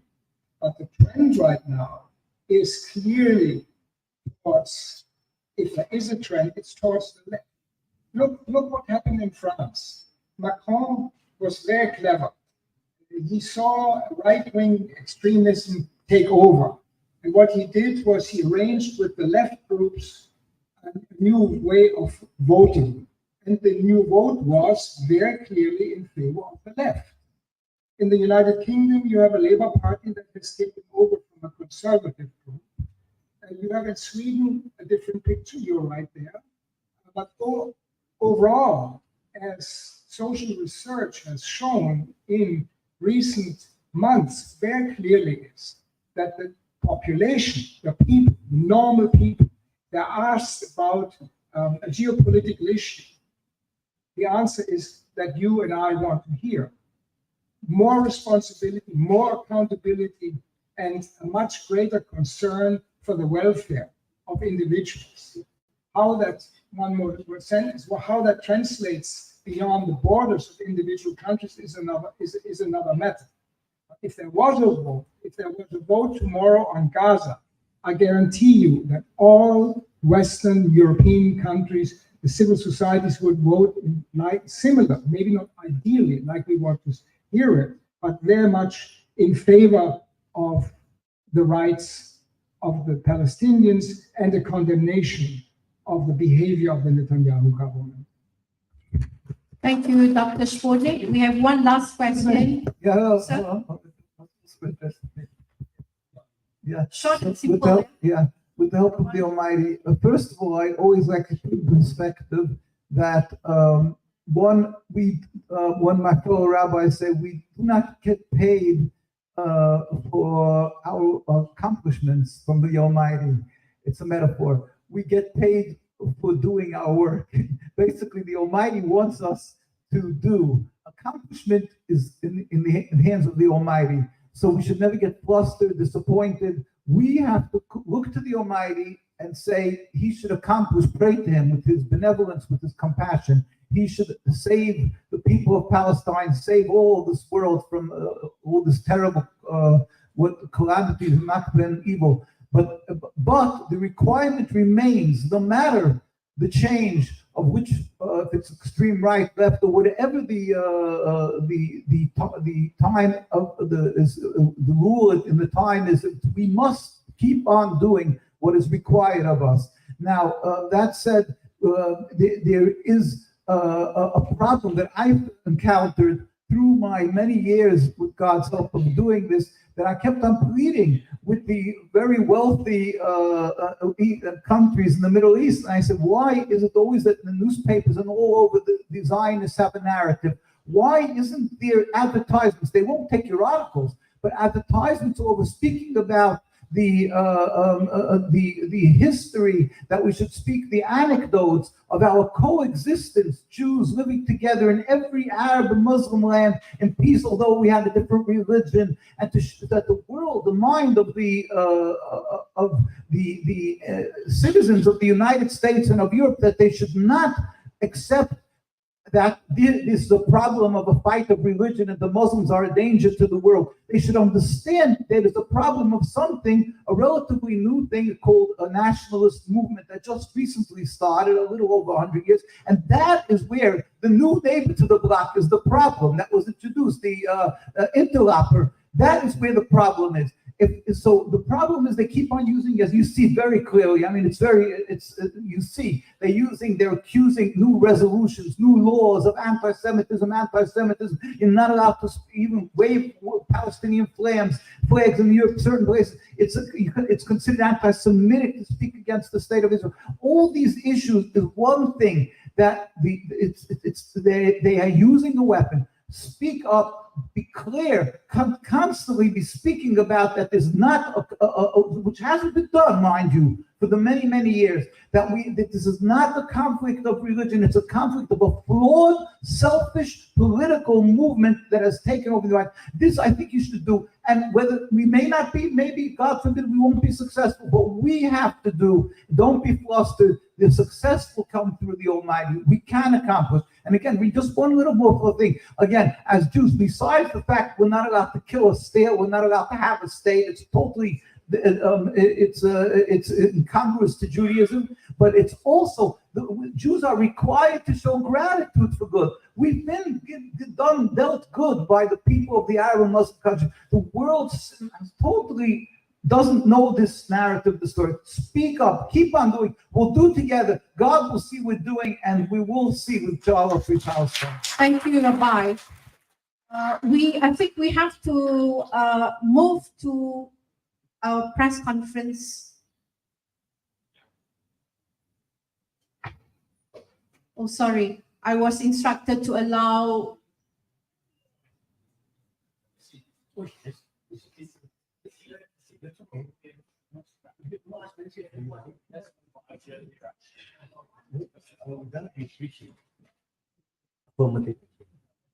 Yeah, two more questions, please. Thank you. But could we have it short and simple because we are running out of time? We need to move on to press conference. Okay, can I? My name is Razwan from Yayasan Aman Malaysia. Effort to campaign to boycotting some of those products, some of those famous brand name has been on the offensive mode here in Malaysia, causing some adverse effect apparently to some of those outlets being closed. But at the same time, we were given some tips or some advice by many politicians, by many community leaders as well, that continuous boycotting those products may cause some effect as well on our economy, on our chains of. What is your question, sir? Please. My question is, especially to Tan Sri, I would like to get some advice. How do you advise us? Are we to continue doing it because the narrative has been saying that it has caused our youth jobless. It has caused some production stop. You know that. How do you see this this counterproductive effort being sorted out? Thank you. Well, you have projected the question to me, but I think the proper person to answer would be Professor. In the interim, this much I can say: blind boycott without due respect to opportunities and rights under our laws could be on the subjectively, decisively unwanted. Number one, it will go against the reasoning of having jobs, employment, income for the family. But having said that, the blatant ones, as been pointed out just now, we ought to list them out. And a system of parley or discussion must be had. We don't want to mention names just out into the open at this moment, but we do know, like BlackRock, for example, is totally, blatantly against the fiber of reasonableness within our country. Why not bring it forward? But the other companies, the beverages, the food outlet, that could come into a second category where we should reason it out by way of employment indirectly concerned with the family. We need not put that on the plate first. But the big ones, those that are really out and they are saying it blatantly, I think the government must do something. And beyond that, I think you would like to. Okay, I will answer directly. If you remember on the diagram on the chart that I explained just now, there was a group called Organic Boycott Targets. McDonald's, KFC, Pizza Hut, Burger King, some of the companies inside there. Why are we calling that? Number one, what is organic boycott targets? These are boycott efforts which were originated by the people, grassroots supporters, which BDS endorsed. For example, McDonald's. The Malaysians decided to boycott McDonald's when they saw the photos of McDonald's in Israel giving free food to the Israeli soldiers while they are killing Palestinians. So the Malaysians couldn't. They say, I'm not going to buy anymore McDonald's because you are complicit. You are providing free food to the Israeli soldiers. And BDS said, all right, we endorse that because this is justified. Now, by the way, we got sued by McDonald's, you know, when we put that logo. McDonald's sued us for 6 million ringgit. Let me explain. Let me share with you what happened during our mediation. We had a discussion. We said to them, they said they are not involved. I said, who are they? McDonald. What is your name here? What is your name here? What is your restaurant's name here? Is it the same or different? It's the same. What's the logo? Is it the same or different? It's the same logo. So, secondly, I said, if Malaysians are upset at you and you want to tell them that you are not part of it and you condemn genocide by the Israeli, why don't you just issue a statement? Issue a statement to say that we condemn the genocide in Gaza by Israel. They are not willing to do that. Unfortunately, let me share with you, they are not willing to do that. KFC is not in there. It's not in our list. But they got boycotted by Malaysians as well, because Malaysians also lost their appetite because they feel that KFC is also complicit. So I said to KFC, I advised them, we didn't campaign against you, but my advice to you is issue a statement to condemn Israeli genocide in Gaza. They also refuse to do that. So if they are refusing to do that, if Malaysians don't want to go to their restaurants, they should be blaming themselves. Don't blame the Malaysian consumers. Thank you. The Malaysian consumers have certain values and sentiments. Make sure that your organization's products and services are aligned with the values and sentiments of Malaysian consumers. If you fail to do that, then that's your fault that Malaysians do not want to buy from your shops. As simple as that. Thank you very much. Thank you, Prof. Thank you. One last question. Salam sejahtera. Nama saya Salvi Ahmad. My question is for Saudara Rais Yatim. I believe there is a Uniting for Peace resolution in the General Assembly. I need your opinion. Is it possible under this resolution to raise a peacekeeping operation? In that case, I want Malaysia to lobby for this. Thank you. Thank you, ma'am.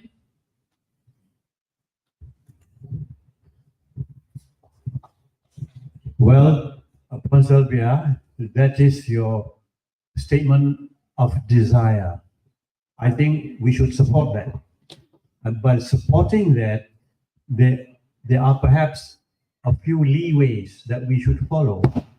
One, Wisma Putra must adopt a forward-looking, a positive approach towards this Macabre that is happening in Palestine, bordering with Israel. Number two, I think we should formulate a philosophy of getting on with our job. And today we have got all the NGOs. What say you? That the NGOs of today, that conglomerate here, produce a statement on Palestine to the effect that we have discussed today. And that, I think, will pave the way for further and other possibilities. Your view, I think, is productive, and we thank you for that. We'll note it down, and I hope the Secretariat could put it into a future list of immediate action.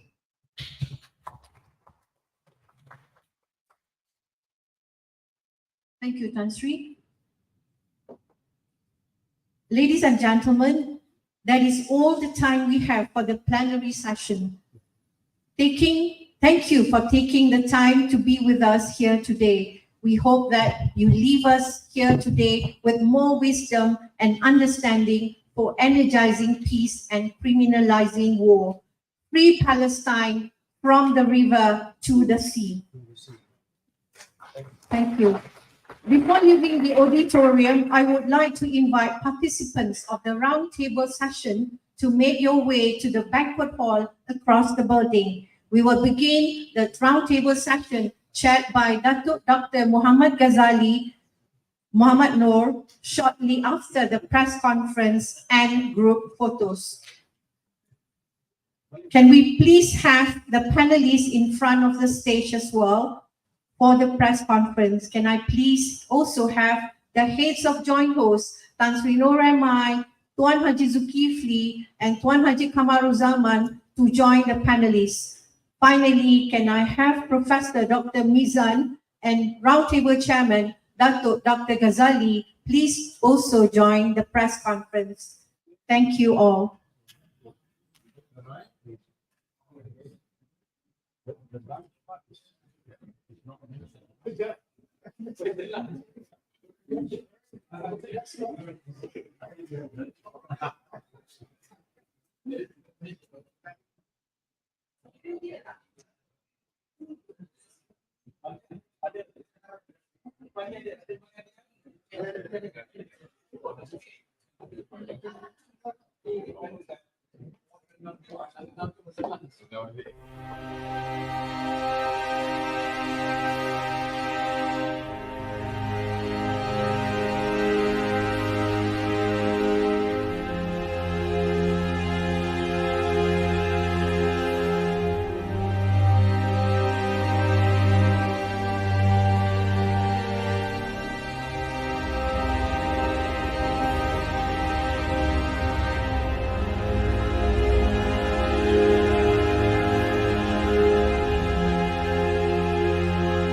بارك الله فيكم، الله يخلف عليكم، وإن شاء الله كل سنة وأنتم سالمين.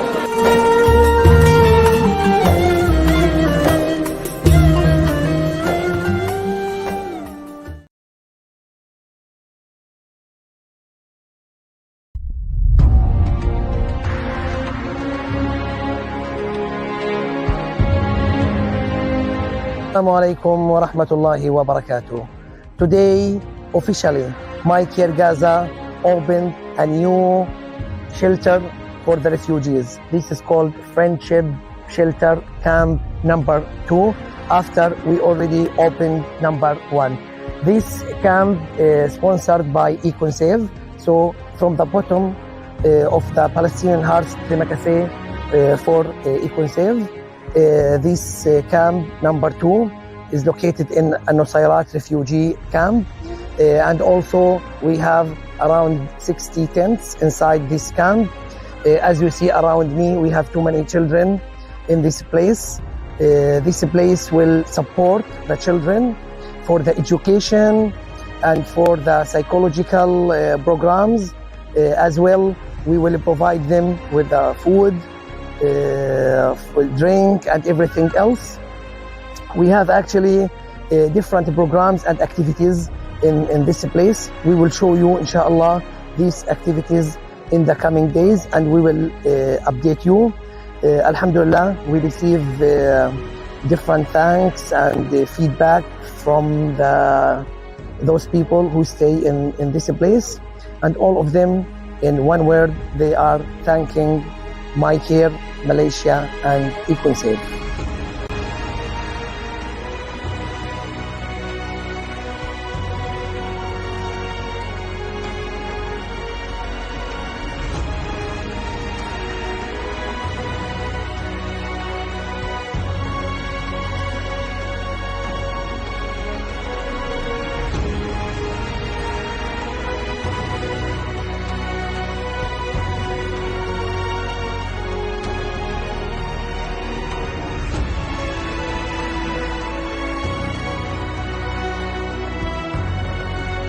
Thank you, MyCARE. Shukran EconSave. Shukran Malaysia.